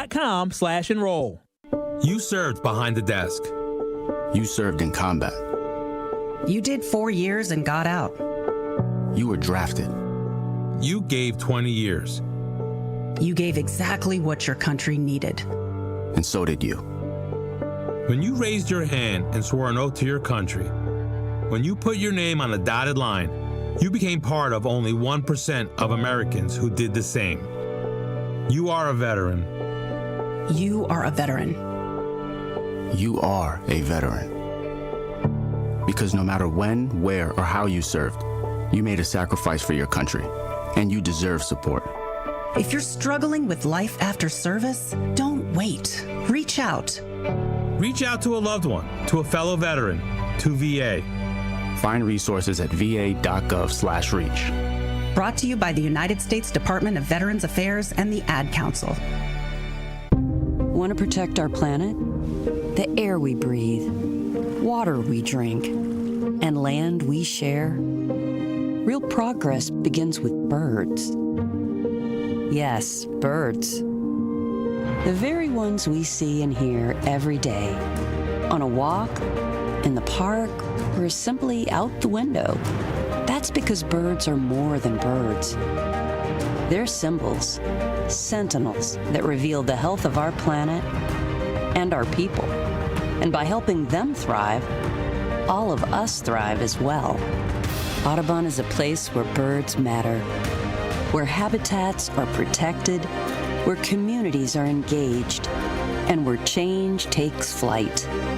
Because at Audubon, hope begins with birds. Progress begins with birds. It all begins with birds. Audubon. This is The Truth with Sherwin Hughes on 1017 The Truth, The Truth app, and 1017thetruth.com. Let us leave these two young men to sit and reflect on the fate of the world. For life as we know it, my brother, must go on.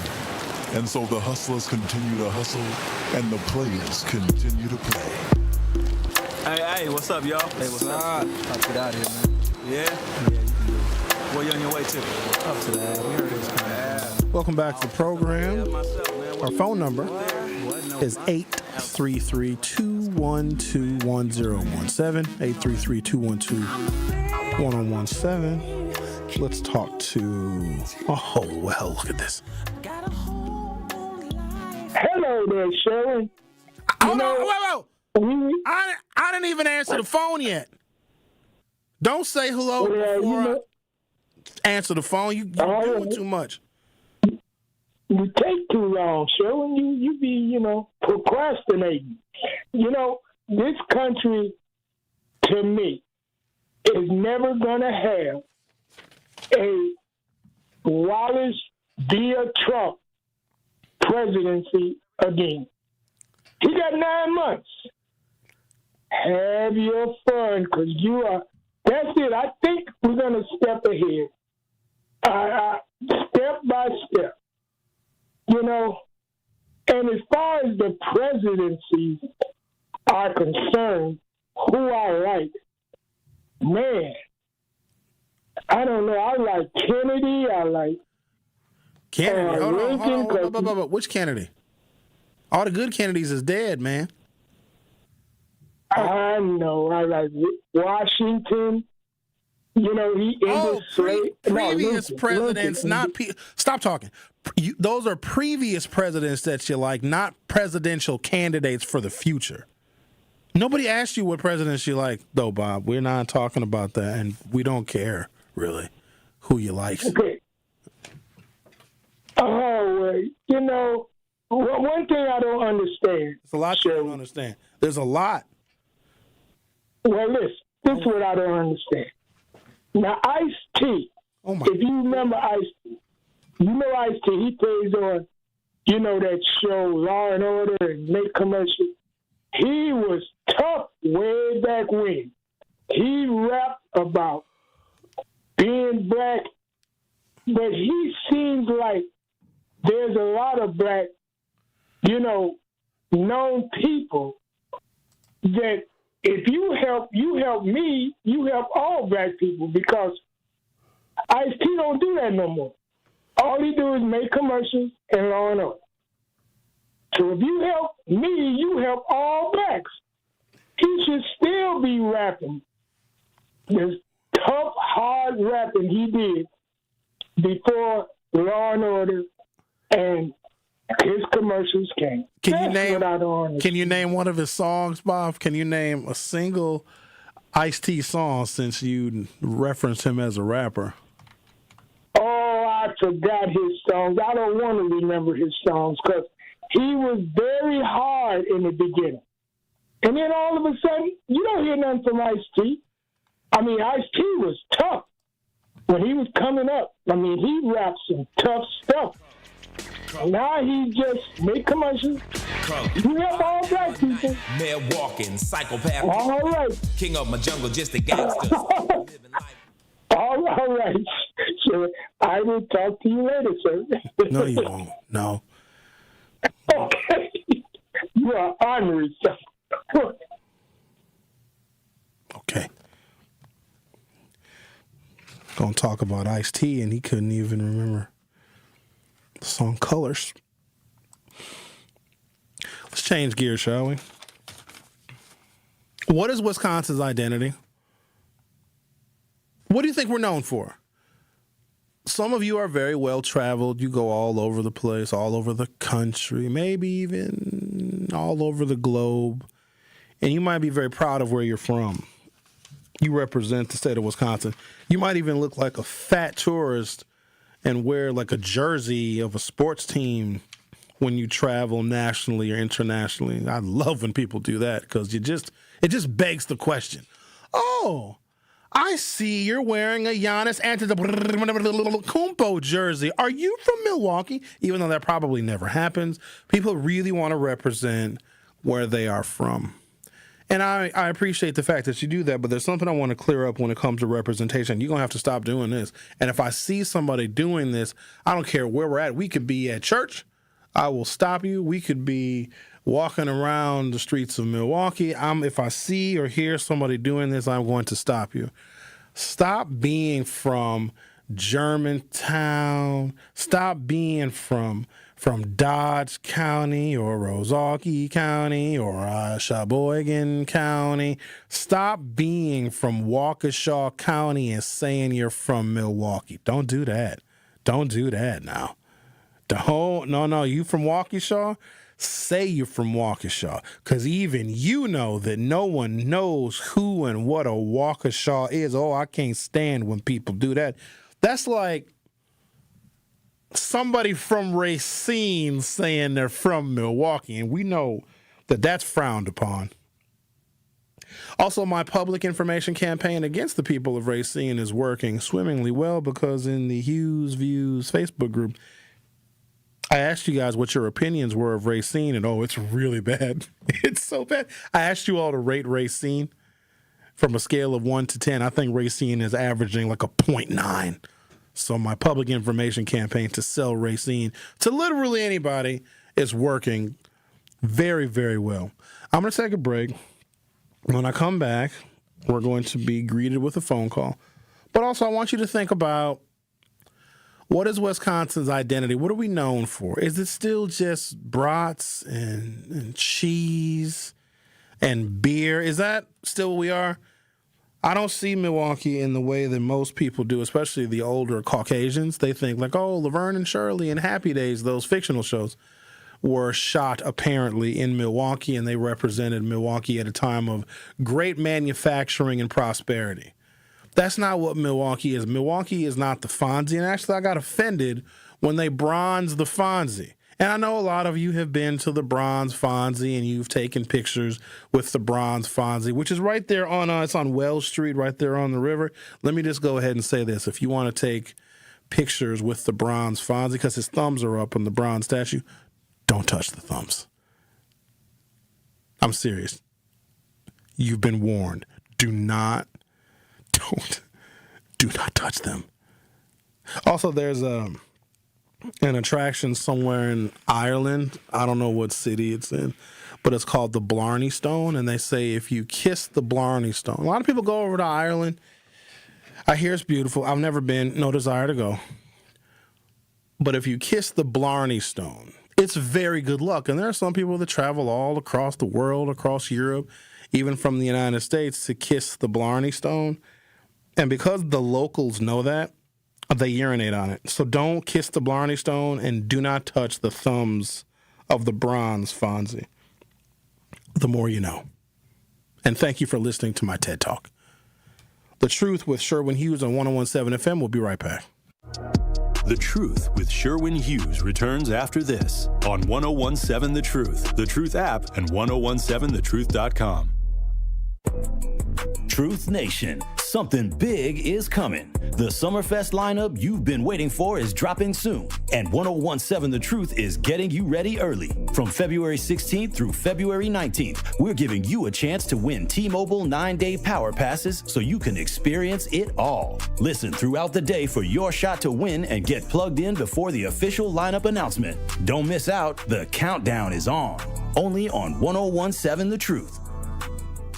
Steinhoffel's President 5-Day Sale is happening now, and the furniture and mattress savings are so good. Start with at least 10% off store-wide, then you'll get $50 off every $4.99 you spend, plus doorbusters you gotta see in person. And if you're financing, I got something huge for you. 60 months with no interest until 2031 when you spend over $19.99, plus you'll get a $200 MasterCard reward card. It's only 5 days, so don't wait, and it's only at Steinhoffel's. Good Karma Brands is proud to be an equal opportunity employer, providing equal employment, development, and advancement opportunities to all teammates and applicants. To learn more about careers with us, please send an email to talentacquisition@goodkarmabrands.com. That's talentacquisition@goodkarmabrands.com. 70 million people in the U.S. have learning and thinking differences, like ADHD and dyslexia. Each has their own story. This is ours. At first, I thought it was just a phase. Then schoolwork became a struggle. Emotions got bigger, and my kids started falling behind. I felt alone, like I was lost in the dark trying to find answers. Then I learned about Understood.org, a nonprofit empowering parents and kids like us. It was like we had a light to show us the path ahead. Whenever new challenges came up, their guidance helped us figure out our next step. We still have tough days, but now we have direction. And I have the tools and resources I need to help my child thrive. No matter where you are on the path, Understood can help you keep moving forward. Visit understood.org/yourpath today. After an accident, don't wait to get the help you need. Call Gruber Law Offices first. There is no fee until we win your case. Gruber Law Offices. One call, that's all. Prizes, exclusive experiences, even cash money. You want it? We've got it. Find a list of all contests and official rules by visiting truthcontests.com. That's truthcontests.com. This is The Truth with Sherwin Hughes on 101.7 The Truth, The Truth app, and 1017thetruth.com. The award-winning 101.7 The Truth proudly celebrates Black excellence in the most monumental moments in our history. All month, we're honoring the voices, the stories, and the achievements that have shaped our past, empowered our present, and continue to inspire our future.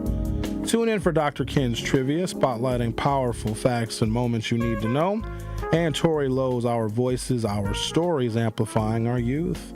Tune in all month long as 101.7 The Truth lifts up the legacy, the brilliance, and the power of Black history, because Black history isn't just history, it's happening every day. 1017 The Truth's celebration of Black History Month is proudly sponsored by Educators Credit Union.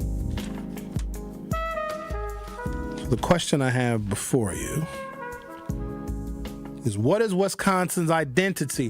What are we known for? What should we be known for? And in our identity, how does Milwaukee shape the overall identity of the state? Now, I know that Milwaukee is very different from some of these outstate, rural, very conservative, sparsely populated, and quite honestly, overwhelmingly poor outstate places and spaces. Milwaukee is it's urban. It's very liberal in its political leanings. It's exceptionally diverse. Lots of colleges, lots of universities, lots of entertainment here, lots of sports teams here, if you think about it. We're not a very big city population-wise, or even geographically. We're only 96 miles, 96.1 square miles to be exact.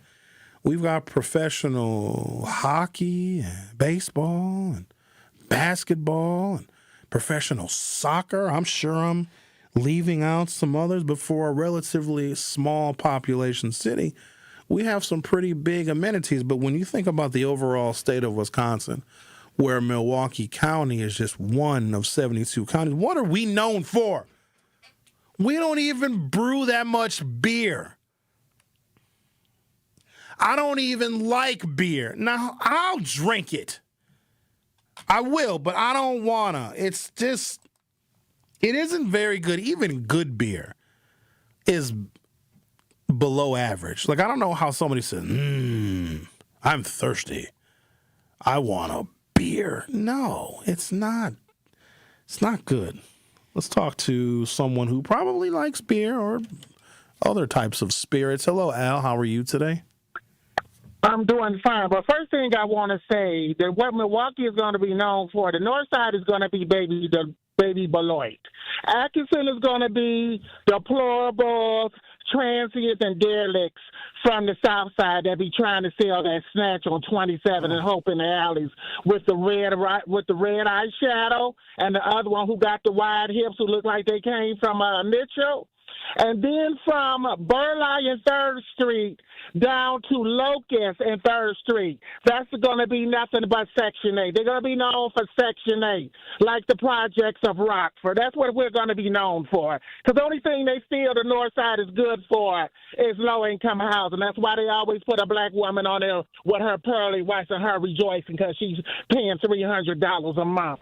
And I want to make a statement. Whoever that copperhead nickel, no insurance bastard who put that ladder on my house and stole my floodlights, please bring your goddamn ass back tonight, because I got something for you, B. I know you won't steal from that whore you got for a mama and that bastard you got for your daddy because he failed you, but you want to come steal from me.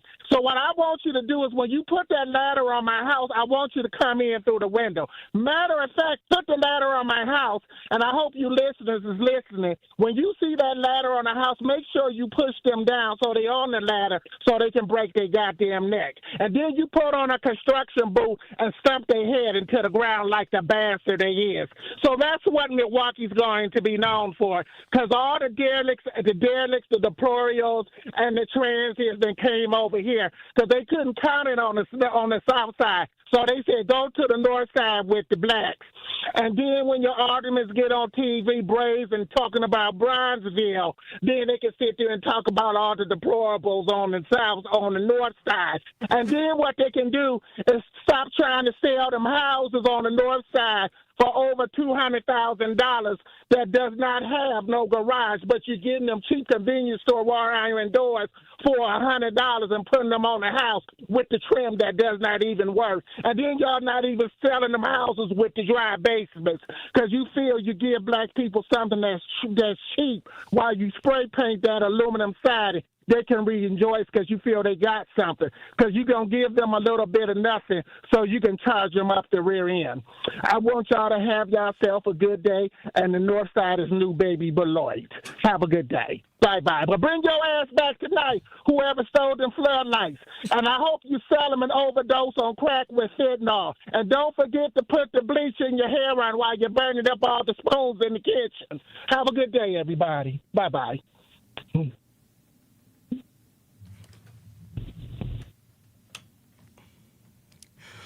We don't condone violence.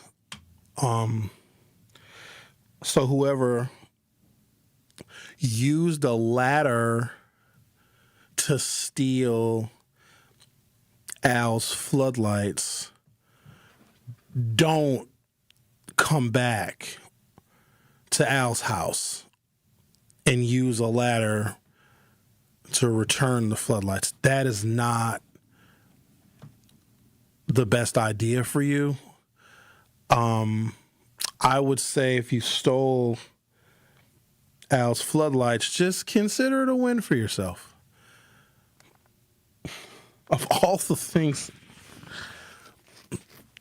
please don't go back to Al's house, because I believe everything he said that he would do to the perpetrator that allegedly stole his floodlights. So what is the point? They're light bulbs. That's what they are. And a ladder? Like you risked injury. Like, what were they thinking as they're climbing up this ladder? Like, yeah, I'm going to light up the side of my house where my vegetable garden is going to be this spring. And Al's floodlights is going to provide the illumination. Who does that? Okay, well, Al gave his opinion on the identities and the namesakes, I guess, of some specific areas of the city of Milwaukee. I was looking for more. Why me? Like, why does this happen to me? I know I listen to some of my colleagues' shows, and they don't get the same kind of content in their phone calls. So I don't know. Am I unlucky or am I fortunate? I'm not really sure. I'm just thrown off by a ladder to steal floodlights. It's that hard out here? Is the tariffs on floodlights so robust that you have to? Did they bring the ladder? Did you bring your own? Are people bringing ladders? It would be pretty obvious if you see somebody walking down the street with a ladder and they're not associated with like a landscaping company, or there's no corresponding maintenance vehicle that's near or following them. Just curious as to, is this what we're doing now? Because there's different crimes that will trend in this city. I mean, for a while it was stealing cars. I think that trend has subsided a little bit. So now is it ladders and floodlight theft? Because I know to steal my floodlights, you also would need a ladder. Okay, we're going to take a break. When we come back, we're going to try and sort through what is Wisconsin's identity. Are we still the dairy state? You know, are we known for beer and bratwurst and cheese? We'll discuss that on the other side. The Truth with Sherwin Hughes will be right back for Hour 3. The award-winning 1017 The Truth proudly celebrates Black excellence and the most monumental moments in our history. Tune in for Dr. Ken's Trivia, spotlighting powerful facts and moments you need to know. And Tori Lowe's Our Voices, Our Stories, amplifying the youth, perspectives, and lived experiences that define who we are. Celebrating Black excellence, celebrating our history. All month long on 1017 The Truth. On Sunday afternoon, the Milwaukee Panthers return home to face in-state rival UW Green Bay Phoenix at the UWM Panther Arena for the Battle of I-43. Lupa pass, baseline right, Franklin, in on Cotton, reverse layup. Oh, that was pretty. Elam, wrap a pass, left corner, Jackson, trigger three, and he hits it. Scott Warris has the coverage starting at 1:30 p.m. on 101.7 The Truth and the Milwaukee Panthers Sports Network from Learfield. Tip-off happens at 2 o'clock. Dad's going to be far side, good. What should I do with my dress? Do the wiggles. The slate's coming in. What does it feel like when you're down or having a bad day? It feels sad, like you just don't want to do anything. All my little emotions in my head is just running crazy. I don't know what to do. As a teacher or coach, do you ever feel overwhelmed supporting kids' mental health? I had never experienced players being so down that they can't even participate. He's just in tears in the huddle. I didn't know what to do. Teachers need tons of help. Kids Mental Health Foundation offers educational materials to help guide conversations with our students. It's so important that we are constantly educating ourselves. It's the same as the CPR class to me. We're trying to save a life here. The Kids Mental Health Foundation has free tools and information developed by experts because kids' mental health starts with all of us. Scan the QR code or check out kidsmentalhealthfoundation.org to get started. Hey there, Jane Lynch here. You want to hear something funny? Too bad. You want to hear something uplifting that will inspire you? Good. Because today, I want to talk to you about Direct Relief, a humanitarian organization that does seriously good work when it counts. Fires, hurricanes, earthquakes. When disaster strikes, Direct Relief immediately shows up with medicines, medical supplies, and everything doctors and nurses need to save lives. Let's ship her out! Every day across the United States and around the world, they're making an enormous difference. If someone needs help, Direct Relief helps. No politics, no red tape. Hey, what you doing over there? Oh, I'm packing insulin for kids with diabetes. See, every box here is literally a lifeline for someone in critical need. So check them out at directrelief.org and donate if you can. You might just bring a smile to someone's face. You are listening to the home of Milwaukee's realest conversations. 101.7 FM, 1510 AM WGKB Waukesha and W269DL Milwaukee, a locally owned Good Karma brand station. This is The Truth with Sherwin Hughes on 101.7 The Truth, The Truth app, and 1017thetruth.com.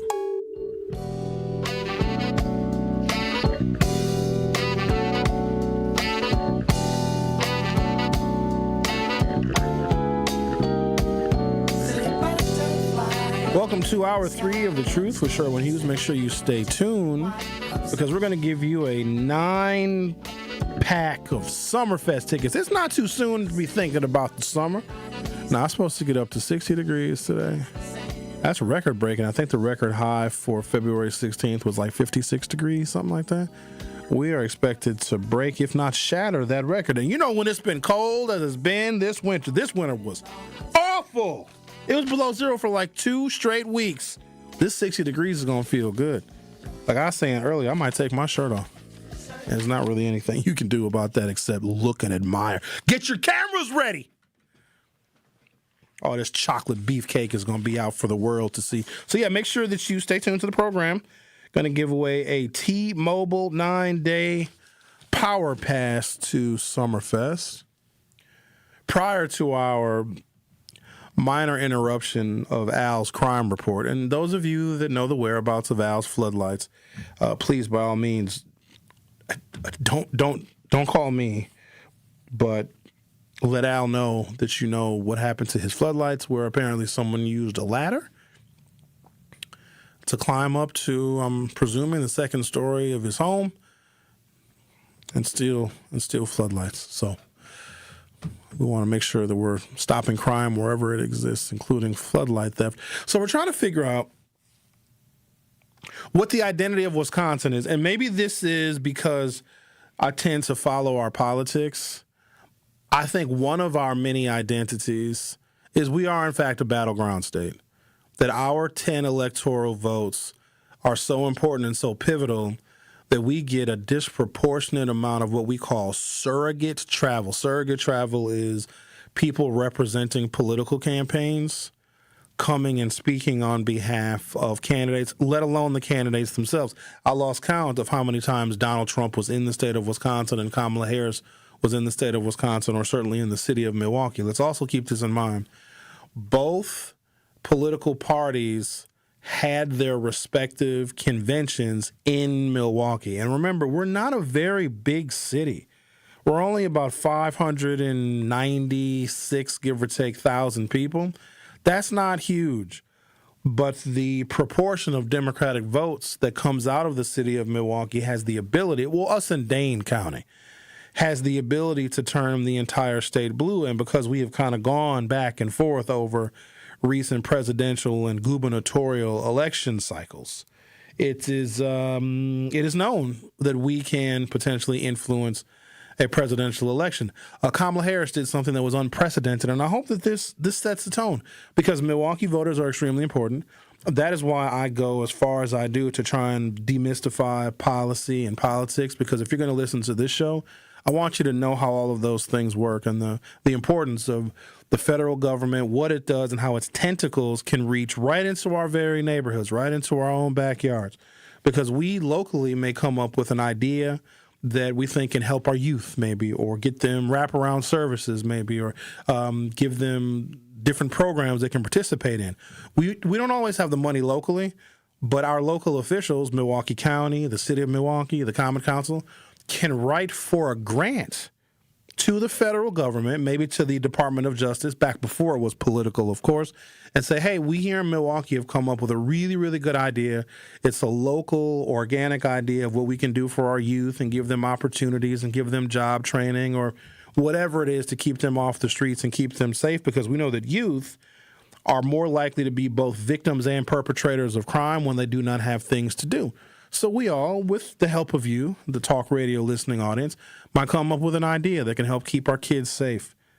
Then our city officials, our local officials will write to the federal government, and they'll get us a grant, and we will then be able to implement those dollars. So yes, the federal government does have deep, long tentacles, especially when it comes to giving money that can help further the progress of a city or a town. I just want folks to know that, you see, because it may not be explained in other places and in other spaces. So I tend to think the identity of Wisconsin is we are a battleground state. Kamala Harris had her nominating convention in 2024 in Chicago. Pointless. Why would you have it in Chicago? Chicago doesn't matter. Illinois is going to be a blue state no matter what. But I digress. But she came to Milwaukee to accept the nomination at the Fiserv Forum, and maybe that was to push back against Donald Trump, who had his nominating convention in Milwaukee. That's a really, really big deal. And then if you go to 2020, while it was mostly virtual, the Democrats had their nominating convention in the city of Milwaukee. So two separate presidential elections, two political parties had their conventions in the same city. And I think that is a great claim to fame. I often am disappointed by and no longer want the diversity of Milwaukee to be dismissed when you are considering Wisconsin. And again, maybe I'm showing my bias because the rest of the state, it's so sparsely populated. And what is it even known for? I mean, there's some beautiful, I guess, geographic features, and we got hills and stuff in Wisconsin, and I know many of you like to go skiing. I'm talking about on snow, not with cocaine. And we have some of that, but I don't know if that's the state's identity. But one thing that often comes up is beer. Oh, Milwaukee and Wisconsin is known for beer. We used to be. Not really anymore. I've got the top 10 beer-producing cities in the country. Milwaukee does not have a substantial place on that list. Let me go ahead and clear this one up. I got into it with a person who will remain nameless. Oh, and they're fighting me on this. This was the hill they were ready to die on. Wisconsin is America's dairy land. We have all of the cows and milk and all of the cheese. We produce the milks and the cheese. Is it still on our license plate? Used to be. I remember when Wisconsin license plates were yellow and black. That's old school. Y'all don't remember that. I think we do still have America's Dairyland on the license plate. And maybe that is deceiving a lot of people. California has produced more milk, more cheese, and more dairy than Wisconsin since the 90s, 1993 to be exact. We haven't been America's Dairyland since I was a senior at Brown Dare High School. We are no longer and have not been. We haven't even been America's Dairyland in the 21st century, yet for some reason, because it appeared on the damn license plates, that moniker stuck. We're not, and I don't like the cheese and beer and brat reference. What good comes of that? Oh, hey, where are you from? Oh, I'm from Wisconsin. You fat cheese, beer drinking, cheesehead. Sometimes I wish they never invented the cheesehead. It's a cute little novelty or whatever. But to call somebody that, and that's not a term of endearment. That's not. Because we don't even produce all of the cheeses anymore. You never call a person from California a cheesehead. They produce more cheese than we do. While Milwaukee remains a historic top-tier beer city ranked 8th in 2025 by USA Today, several cities, including Grand Rapids, Michigan, St. Louis, Missouri, and San Diego, California, are considered to produce much more and much better beer than Milwaukee, with Denver, Colorado, and Asheville, North Carolina, frequently cited for higher concentrations of breweries. Key high-volume production states include Colorado and California. On this list of cities, you have Omaha, Nebraska, Seattle, Washington, all produce more beer. This one right here is embarrassing. I don't like this one right here. Chicago, Illinois produces more beer than Milwaukee, Wisconsin does. Portland, Maine, Portland, Oregon, Denver, Colorado, Asheville, North Carolina, San Diego, California, St. Louis, Missouri. That's probably because of Anheuser-Busch. You guys drink Budweiser? Like, for real? You really go to a bar and say, "Can I have a Bud?" You do that? You drink Bud Light? Why would you do that? What was your childhood like? What did you do as a kid to make you think that you should ever order a Budweiser? I'm just curious. I'm not judging you. Do I judge people? I'm the most non-judgmental person. Unless you're from Racine, then I'm just curious as to why. Hi, I'll have a. How do you order it? Do you use your normal voice when you order a Bud Light? Or I guess a Bud Heavy? Is that what the other Budweiser is called? Hi, hello, hi. Well, the bartender said, "Hey, what can I get you? What can I do for you?" Ha ha! I'll have a Bud Light. Even the bartender probably looks at you like you need help. Let's see what you folks are saying here. I'm definitely not reading that comment. That's a little profane. Reggie says there's nothing on earth like 101.7 FM in Milwaukee. Thank you. I need to rove citywide and submit my findings to GKB. Enough brainchild material for a weekly series. Reggie, please don't do that. Reggie also admitted that he scavenges the sites of car accidents and finds loose change and cell phone accessories. So, Reggie, we do appreciate your listenership. Like, you're fantastic, but don't submit anything to us. Just keep it to yourself. Well, now's your time. Truth Nation, something big is coming. The Summerfest lineup you've been waiting for is dropping soon, and 101.7 The Truth is getting you ready early. Right now, we're going to give you a chance to win T-Mobile 9-day power passes so you can experience it all every single day of Summerfest covered by us here on 101.7 The Truth. Call us right now at 833-212-1017, 833-212-1017. And if your caller number 7, lucky number 7, you're going to win a T-Mobile 9-day power pass to Summerfest. Again, caller number 7 at 833-212-1017. We're giving you 9 tickets. Maybe 18, because we don't want you going by yourself. I'd imagine that's how that works. Don't miss out. The countdown to Summerfest is on, and we're getting in a summer mood because it's going to be 60 degrees today. 833-212-1017. Call number 7. Lucky number 7 is going to win a 9-pack of Summerfest tickets, courtesy of 1017 The Truth and T-Mobile. The Truth with Sherwin Hughes. We'll be right back. The Truth with Sherwin Hughes returns after this on 1017 The Truth, The Truth app, and 1017thetruth.com.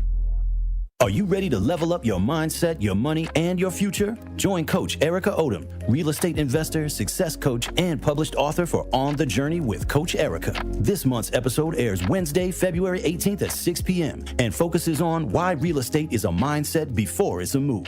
Coach Erica welcomes Cortez Perry, author and entrepreneur, and realtor Brianna Job as they share the routines, discipline, and mindset that sets successful people apart. Tune in to On the Journey with Coach Erica, live on the award-winning 1017 The Truth. Life isn't a single moment. It's a shared ribbon that bends through the years. It binds us to the things and people we love most. One insurance company knows this because they live it. For 100 years, we've been with your family for the moments that matter most. Erie Insurance. Find a local agent at erieinsurance.com. A penny saved earns you a whole new look. Nick Avani's penny sale is on now. Buy one item at the regular price and get a second item for just 1 penny. Suits, shirts, shoes, ties, and more for mere pocket change. In honor of Black History Month, Nick Avani's is offering this incredible deal throughout February. So don't miss your chance to step out sharp for 1 measly penny. Visit Nick Avani's on the 2nd floor of Mayfair Mall before February ends. Nick Avani's penny sale. Some exclusions apply. See store for details. He's the voice for the people and the community's connection to change. Sometimes justice looks different to me. Do you want them in jail for murdering Corey Stingley? Yes, you do. Do you want them to go to trial for what they did and go through that process? Hey, you know. But at the end of the day, the men that took Corey Stingley's life, something happened to where they have to accept the fact that they did that and that they have to be labeled a murderer for a certain length of time and when it was nothing, I think that was a huge thing that happened when you had to climb mountains to get to this point. 13 years? The Tory Lowe Show, weekdays from 1 to 4 p.m. Live on YouTube and right here on 1017 The Truth. At Gruber Law Offices, we've helped tens of thousands of families after a serious accident. Our priority has always been our clients. We're here for you whenever you may need us. One call, that's all. When you're high, you feel different. Pretty obvious, right? You think different, talk different, but if you feel different, you drive different. So if you're high, just don't drive. Brought to you by NHTSA and the Ad Council. This is The Truth with Sherwin Hughes on 1017 The Truth, The Truth app, and 1017thetruth.com.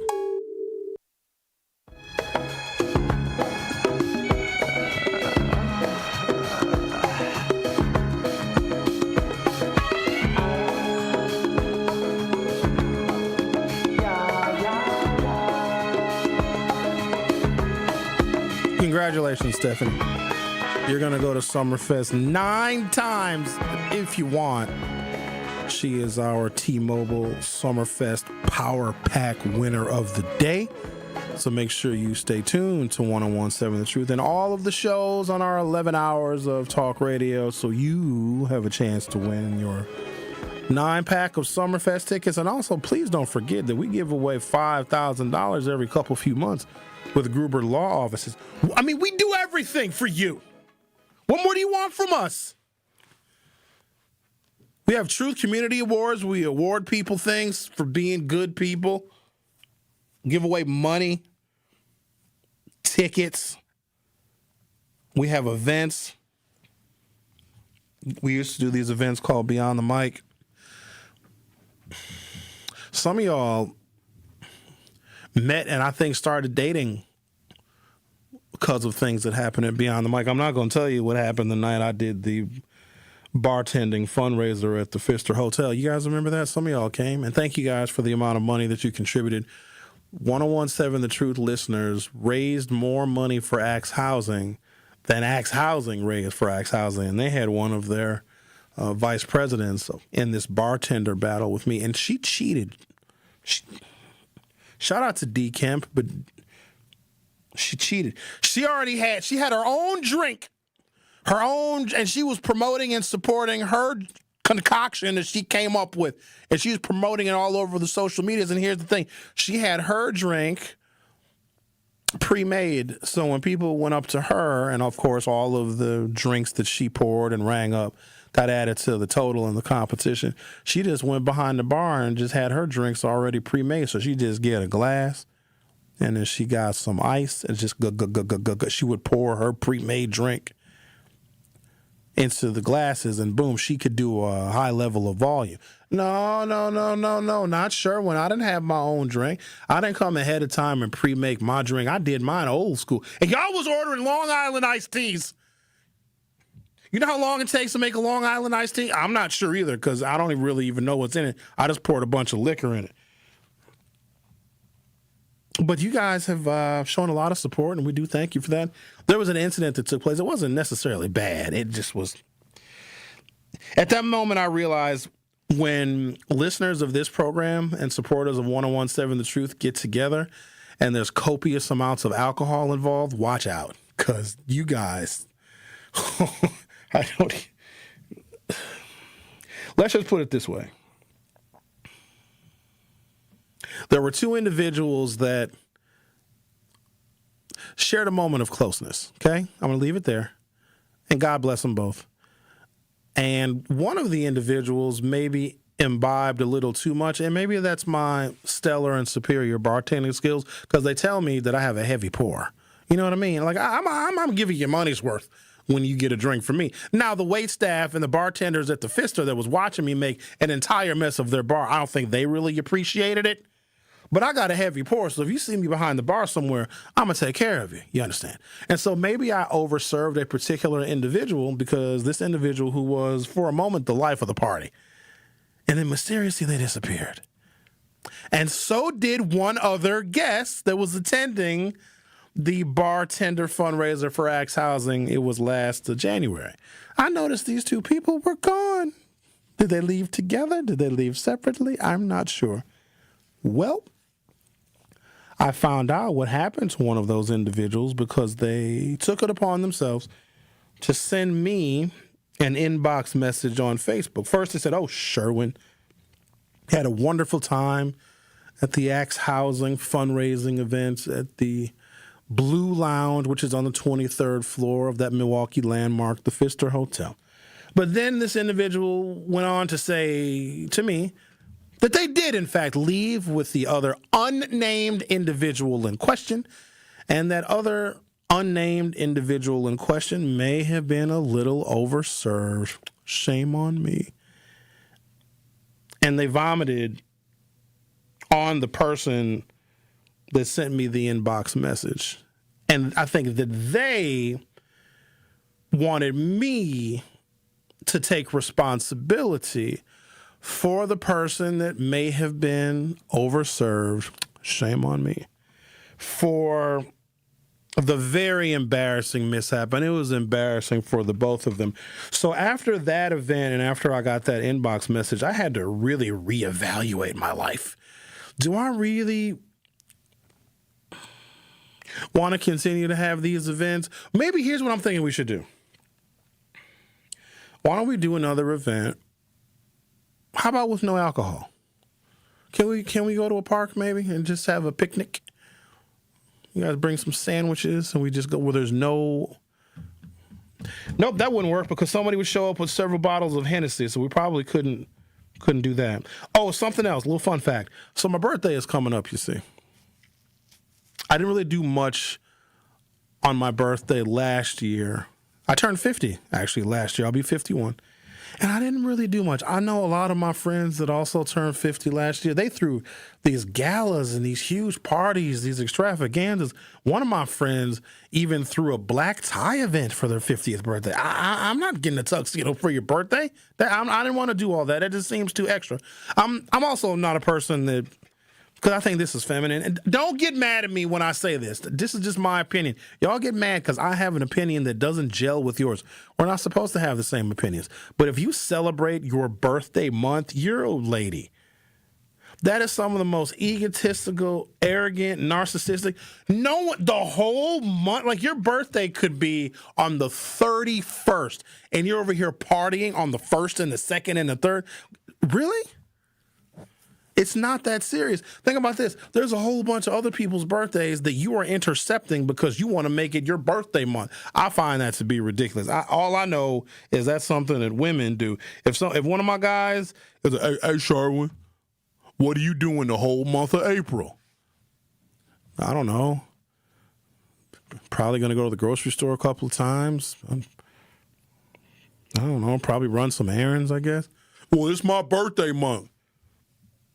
You want to go out with me every month? No, mister.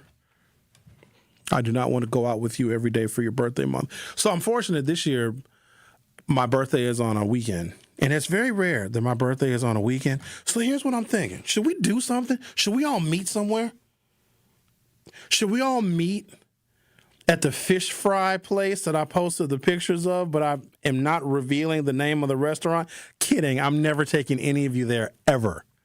You're never going to know the name of that restaurant. So don't stop asking me, because now it's starting to get annoying. Don't stop it.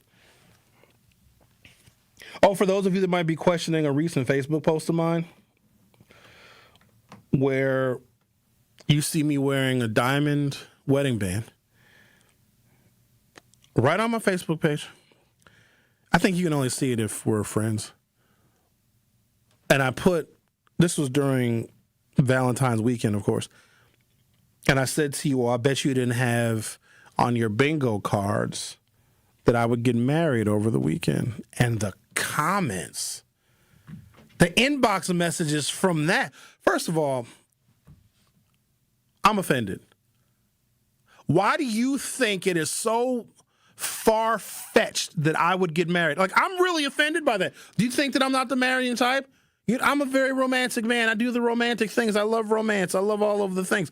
I am old softy. I totally celebrate Valentine's Day. I love the holiday. Whenever we can show affection to one another, and I know you're supposed to show affection all 365 days of the year. Shut up, because we don't. We do not. Just like you should be giving people gifts and showing them how much you love them all 365 days of the year. Shut up. We don't do that. We do it at Christmas time, or we do it on their birthdays, or some other date on the calendar that oftentimes is arbitrary. But damn it, I like Valentine's Day. Don't take that away from me. Why are you trying to steal my joy? And so I posted this picture of me wearing this beautiful white gold and diamond studded wedding band. And because I know that some of you would have never guessed, and that's why I know you didn't have it on your bingo cards that I would get married over the weekend, so I posted the picture, and you guys just... Now, let me say this. Most people were very, very sweet, and they said congratulations, and they were very happy for me, and thank you to all of you that responded positively to my Facebook post showing my left hand adorned with a white gold and diamond wedding band. So thank you guys for that. For all of you haters, I'm offended. So you know how on a Facebook post you can leave a variety of different reactions. There's, of course, the proverbial boring and benign blue thumbs up. There is the smiley face, of course. There is the shocked face. There's a heart for love. And then there is the laughing emoji. Now, I'm just going to say this because I think it needs to be said, and I don't think I'm the only one that feels this way. If I share something with the world via my social media, Facebook especially, and it's a serious thing. Maybe I'm sharing something of great vulnerability that I want the world to know. I've got something I want to get off of my chest. Something's been bothering me. It's been eating away at me. Maybe it has piqued my anxiety, and I want to diffuse that anxiety amongst the people that follow me on the social medias. And I post something very serious, like me wearing a wedding ring, and you post a laughing emoji. When you post a laughing emoji, sometimes that's like fighting words. It is. Are you all going to sit here and tell me that you have never posted something that was very serious? Maybe it was even a tragedy. It was a very sad event. And then somebody laughed. I know when our local news stations post stories about a tragedy, particularly one in an African-American neighborhood, and something very bad happened. Maybe it was a terrible accident or just something tragic, you see. There's always somebody that posts a laughing emoji. That is awful. And to the people that posted the laughing emoji on my Facebook post of me wearing a beautiful white gold diamond-studded wedding band, I want you to know, from my mouth to God's ears, that I am terribly, terribly offended. And on that note, I'm going to take a break, try and calm myself down, try and get over the fact that some of you find it comical that I would engage in nuptials over Valentine's weekend. I know I'm serious. I'm very bothered by this. And just know that you offended me. If that was what your goal was, if that was your aim, well, then you hit the bullseye. You're listening to a very offended Sherwin Hughes on 101.7 FM. Don't go anywhere. I'll be right back. The Truth with Sherwin Hughes returns after this on 101.7 The Truth, The Truth app, and 1017thetruth.com. Natural gas is a clean, reliable, and convenient source of energy delivered directly to you through underground pipelines. The pipeline system has an excellent safety record, but there are clues that can help you identify a potential hazard. If you smell the strong odor of rotten eggs, hear an unusual hissing sound, or see blowing dirt or debris, it could be a natural gas leak. Leave the area immediately and call We Energies at 800-261-5325. We Energies. People you can trust. Energy you can depend on. You served behind the desk. You served in combat. You did 4 years and got out. You were drafted. You gave 20 years. You gave exactly what your country needed. And so did you. When you raised your hand and swore an oath to your country, when you put your name on a dotted line, you became part of only 1% of Americans who did the same. You are a veteran. You are a veteran. You are a veteran. Because no matter when, where, or how you served, you made a sacrifice for your country, and you deserve support. If you're struggling with life after service, don't wait. Reach out. Reach out to a loved one, to a fellow veteran, to VA. Find resources at va.gov/reach. Brought to you by the United States Department of Veterans Affairs and the Ad Council. Do you hear that? And that? And that? Those are the sounds of a healthy and vibrant community. And to this United Way volunteer, nothing sounds better. They're the sounds of children being given greater chances to succeed in school. The sounds of neighbors receiving the support needed to overcome challenges, both big and small. They're the sounds of families gaining access to quality health care and nutritious food for their tables. And they're the sounds of members of our community who've benefited from United Way's financial education programs. See, wherever there's a need in our communities, there's a United Way. People working together to respond and growing the good for everyone. United is the way. So join us by getting involved or giving back. Learn more at unitedway.org.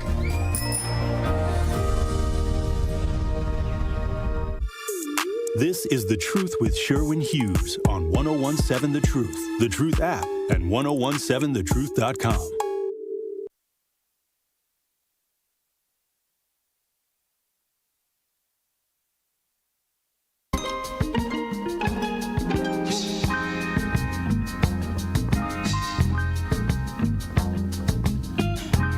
Hope y'all didn't hear that. My mic was on during the break.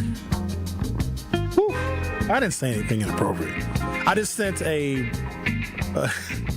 voice to text message.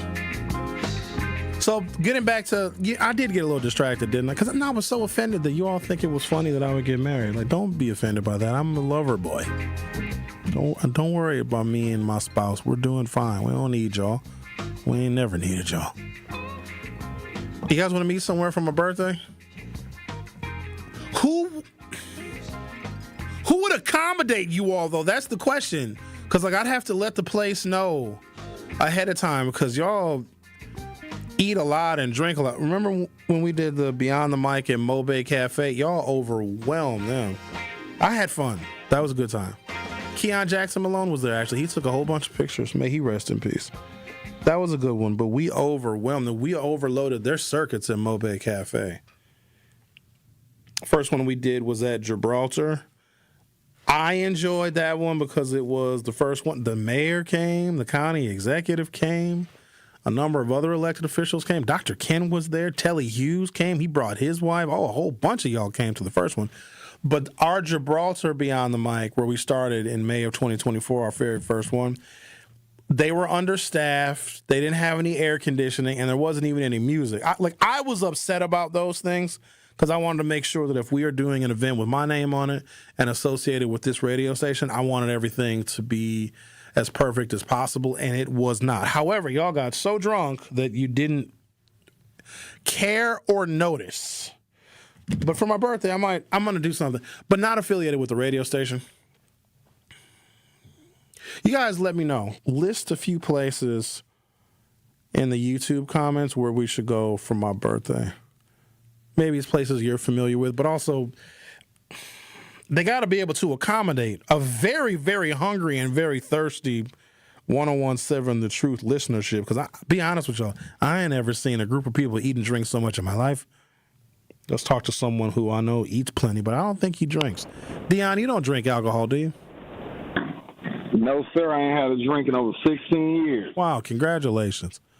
That's wonderful. Yes. Hey, man, how you doing, man? I just called because, I don't call as much as I used to because, I don't drive semi-trucks no more. So, and then when I do drive, you don't be on, Dr. Ken be on. So I just called, man. I'm still supporting you. You be hearing from me when I be texting in every now and then, man.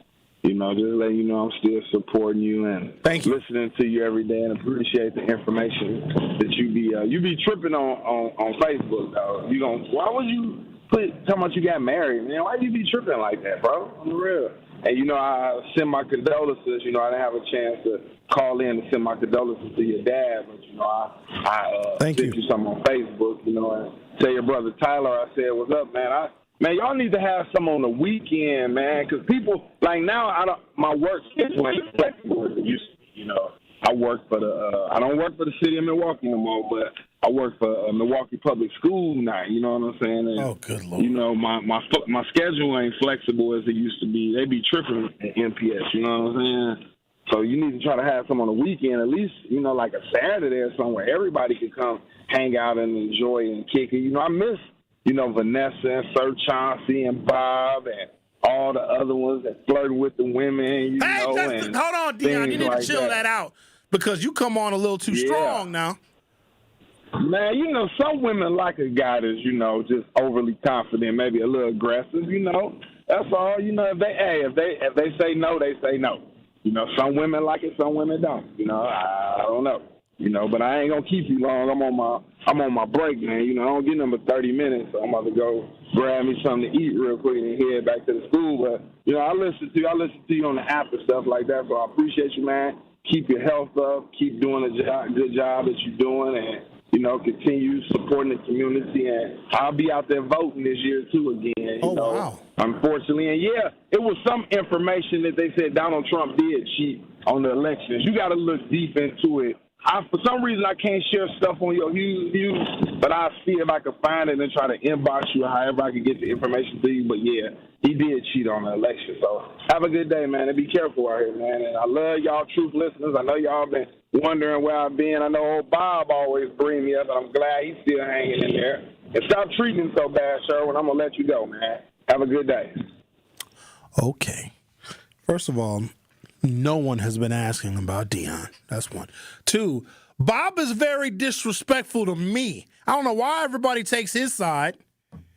Three, we don't have events during the week, do we? I think all of our Beyond the Mics have been on Fridays because it started as a happy hour series. And happy hour during the week is a problem because you got to go to work the next day. And some of y'all would call off sick. So we do them on Fridays. My birthday is on a, somebody double check. I think it's on a Friday, March 6th. So we'll do something.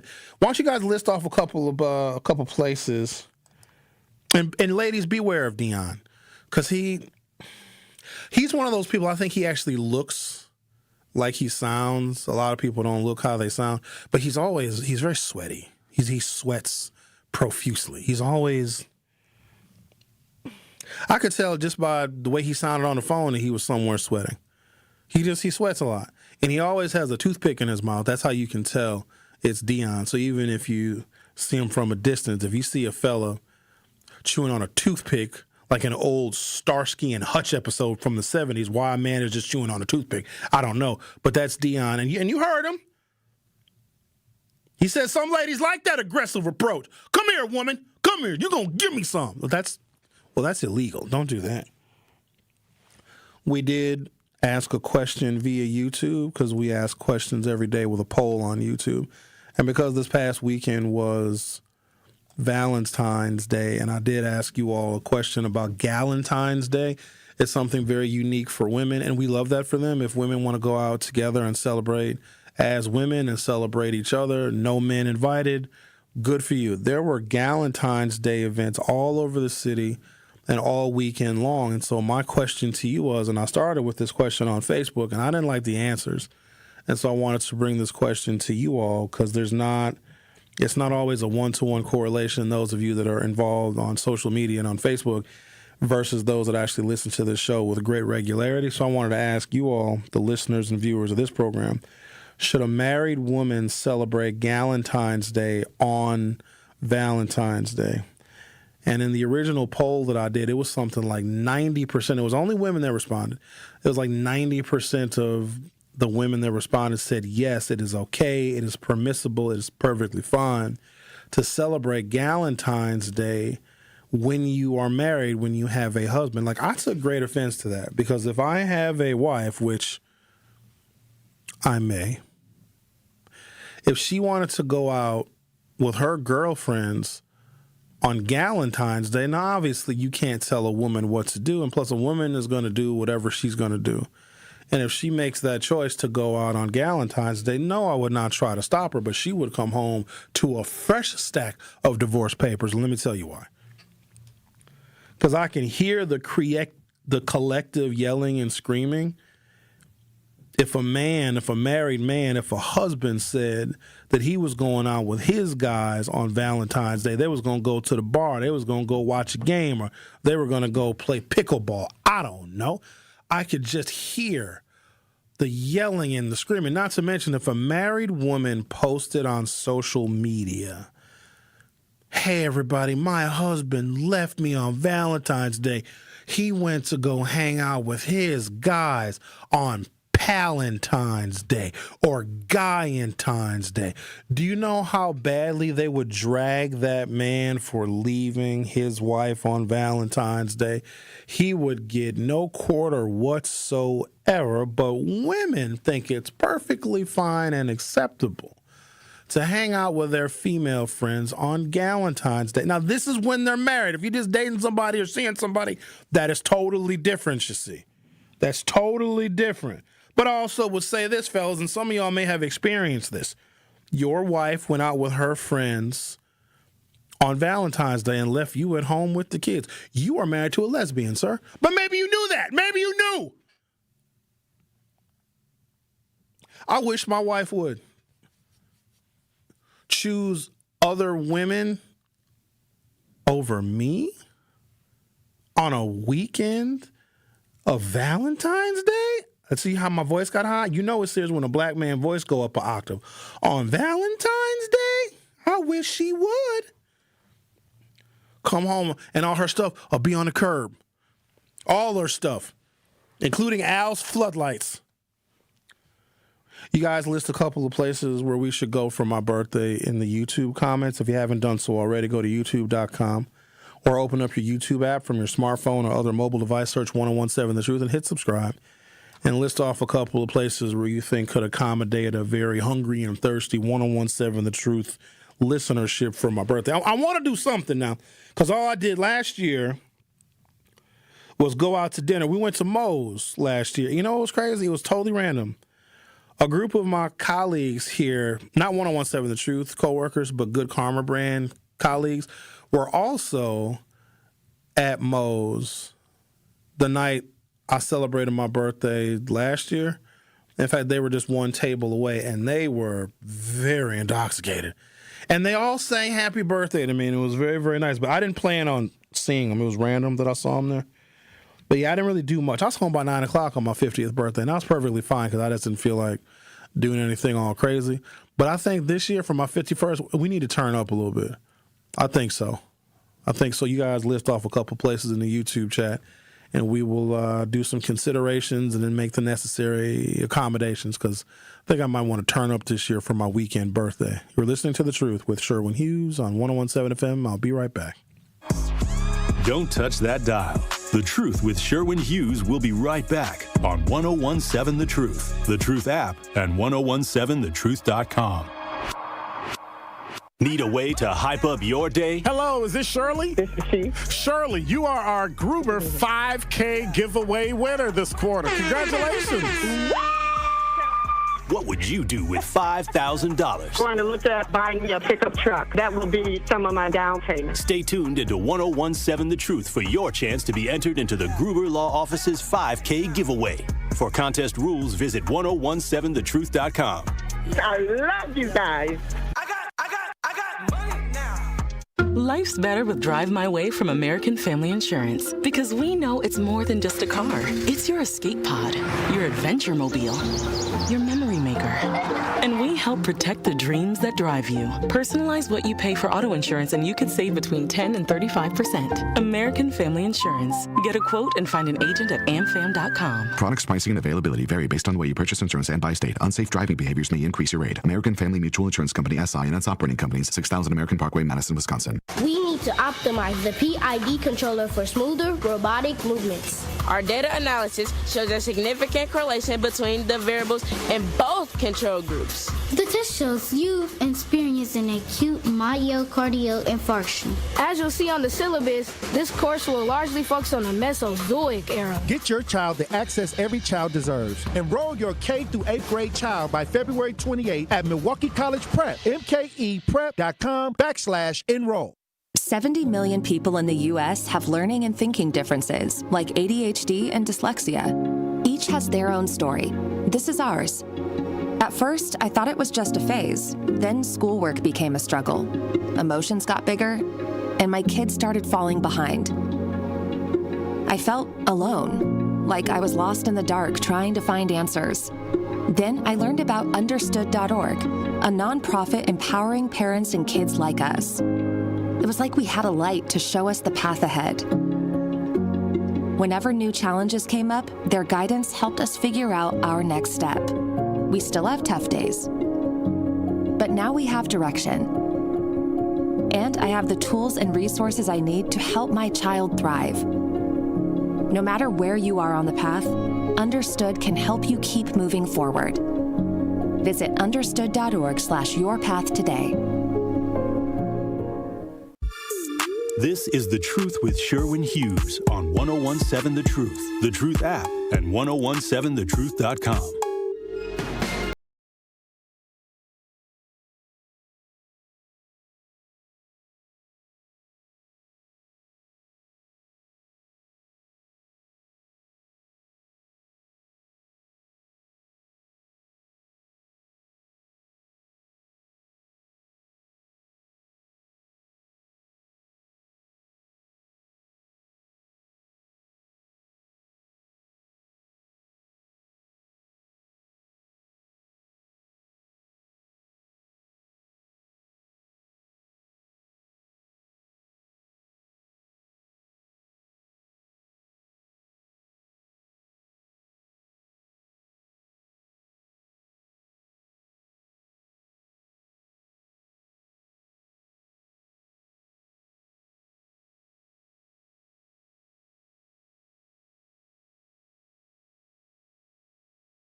I didn't realize that those places are popular and even more popular on Valentine's weekend.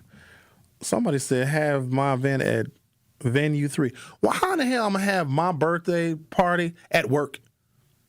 The whole 3rd Street Market Hall, I work here. There's corporate offices. Did y'all know that? I'm sure some of you do. That where we broadcast from is inside the 3rd Street Market Hall. Good Karma Brands has got 2 floors. First floor is where we broadcast from. Second floor is our offices and cubicles and et cetera. I'm not, no. Ain't no, you have your birthday party at work. Exactly. Ain't nobody coming here. And plus, they probably charge me. I'm not paying work to have a birthday party at work. What else? Y'all said it. Mad Rush Pizza. That's LT's pizza joint. He got a pizza. Isn't his in like a market hall too, but way out the way. I'm not going outside the city of Milwaukee, so any suggestion has got to be in the Milwaukee, in the city, not even in the suburb. I was just talking to somebody about long distance relationships and that they could do them. Like, oh, if I found love, I could date somebody that lived anywhere. Because we have all of this social media and we have all this, like these digital ways to communicate. They said that they would be in support of a long distance relationship. I'm not driving to West Dallas. If she don't live, I don't know if I'm driving. I'm not driving further to a woman's house than I drive to work. So she better live in the city. If she lived in Racine, we would never date. So there's that. That eliminates that. But no, I'm not driving far to...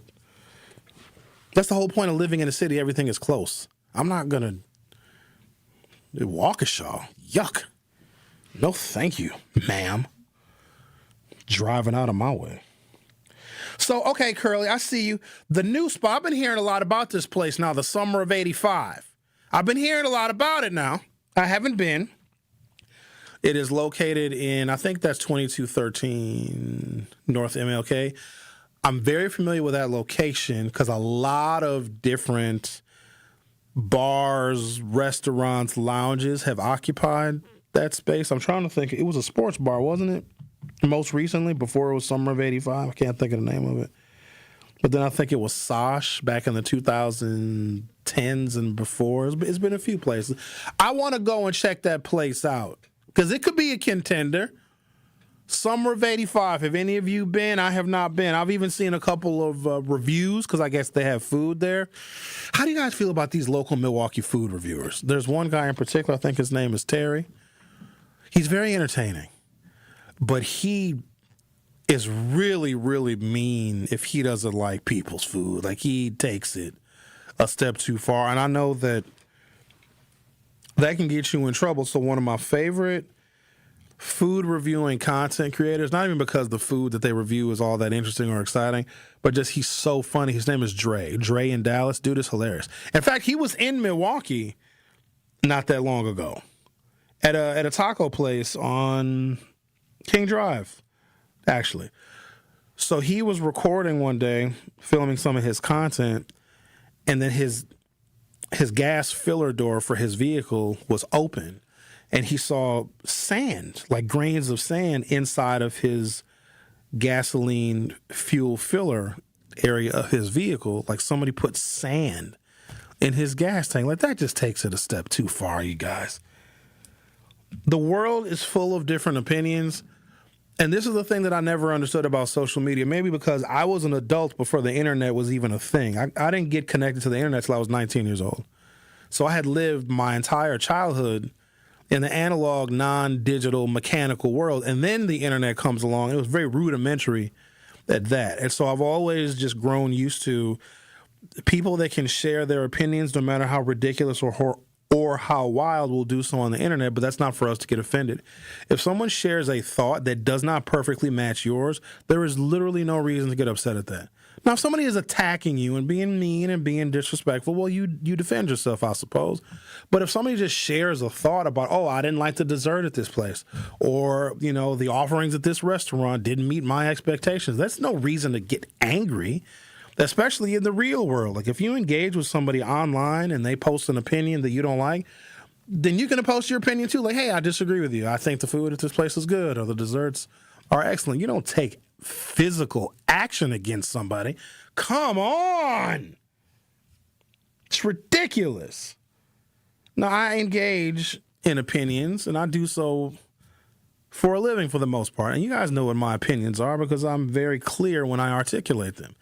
And I will say this, it is very, very rare. The only time I ever got serious threats for my sentiments was Kyle Rittenhouse. When I shared my opinion, because he was a 17-year-old kid that wasn't even from here, had no business in Kenosha. And you guys know how I feel about that. If there's something that is happening in a particular city, and if it's not the city that you live in, I never want people from another place or another town to descend on that city. And I know I can't control people's mobility, but I trusted the people of Kenosha that they would handle the Jacob Blake situation the best way Kenosha people know how. If you're not from there, if you haven't been there, don't go down there and cause trouble because that is more of a burden for the city, accommodating all of these other folks who want to take advantage of the chaos. And I often question the authenticity of people that will travel to go and take advantage of a protest or something like that happen. I think people just like to be involved in chaos. And so I gave my opinions on Kyle Rittenhouse, who shouldn't have been in Kenosha. He shouldn't have had the gun. He was underage. When the National Guard was there, they basically let him walk past. The reactions that I got from the hardcore right-wing people was the worst I'd ever seen. And I was thinking to myself, like, this is the hill you want to die on for dude? For a 17-year-old kid who was from Illinois that shouldn't even have had a gun, but then he's going to come with his 17-year-old idiotic self and, quote, defend property in Kenosha and defend car dealerships? Dude didn't even own a car. You know who dropped him off in Kenosha? His mama. But when I responded to Kyle Rittenhouse, holy smokes, did the righty-tighties get their undies in a bunch. I'm sorry, panties. They got mad at me. I was like, of all the stuff I've said over the years, this is the one. Oh, they said they were going to come to my house. They published my address. That made me a little uneasy. I was like, oh, boy. Because all it takes is one of them to show up. Nothing happened, thankfully, for them. But if somebody has an opinion on something, how are we not rooted enough in reality and in life off of the computer that where we take opinions of random people that we don't know and will never meet and then turn that into like a real life beef? You know what I'm saying? Unless you're talking about me and Roland Martin, then that's different because he's not welcome here. Ever. In fact, if any of you get advanced knowledge that Roland Martin is going to be in Milwaukee for any purpose whatsoever, hit my line. Because I just want to know. I just want to be. I'm not going to. I just want to know if he's going to be here, just so I can, prepare mentally for him being here. Because he's not coming back on this show. I don't care if he was standing outside the door with $1,000 in cash and a big bouquet of flowers and my favorite chocolate candies. Well, that would be gay if he did that. But he's not coming in here. He can go on Dr. Ken's show. Dr. Ken would probably love to have Roland Martin. Oh, I'd love to have Roland Martin on my show. Roland, come on in here. Come on, sit down. Have a seat. What did we learn today?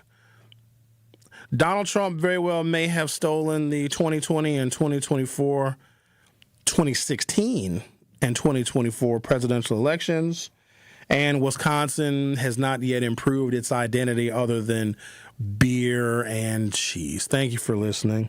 Truth to Power with Kyle Wallace is up next. Hey, wouldn't it be great if life came with a remote control? You could hit pause when you needed to, or hit rewind, like that time you knocked down that wasp's nest. Uh-oh. Well, life doesn't always give you time to change the outcome, but prediabetes does. With early diagnosis and a few healthy changes, you can stop prediabetes before it leads to type 2 diabetes. To learn your risk, take the 1-minute test today at doihaveprediabetes.org. Brought to you by the Ad Council and its prediabetes awareness partners.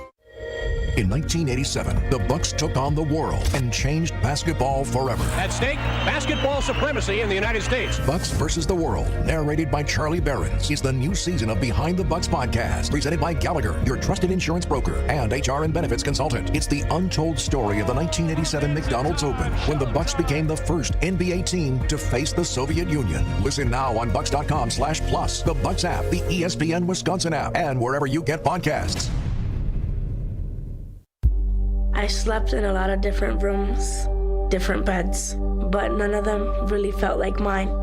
I spent 14 years in foster care, mostly in group homes. And I never had much stuff because I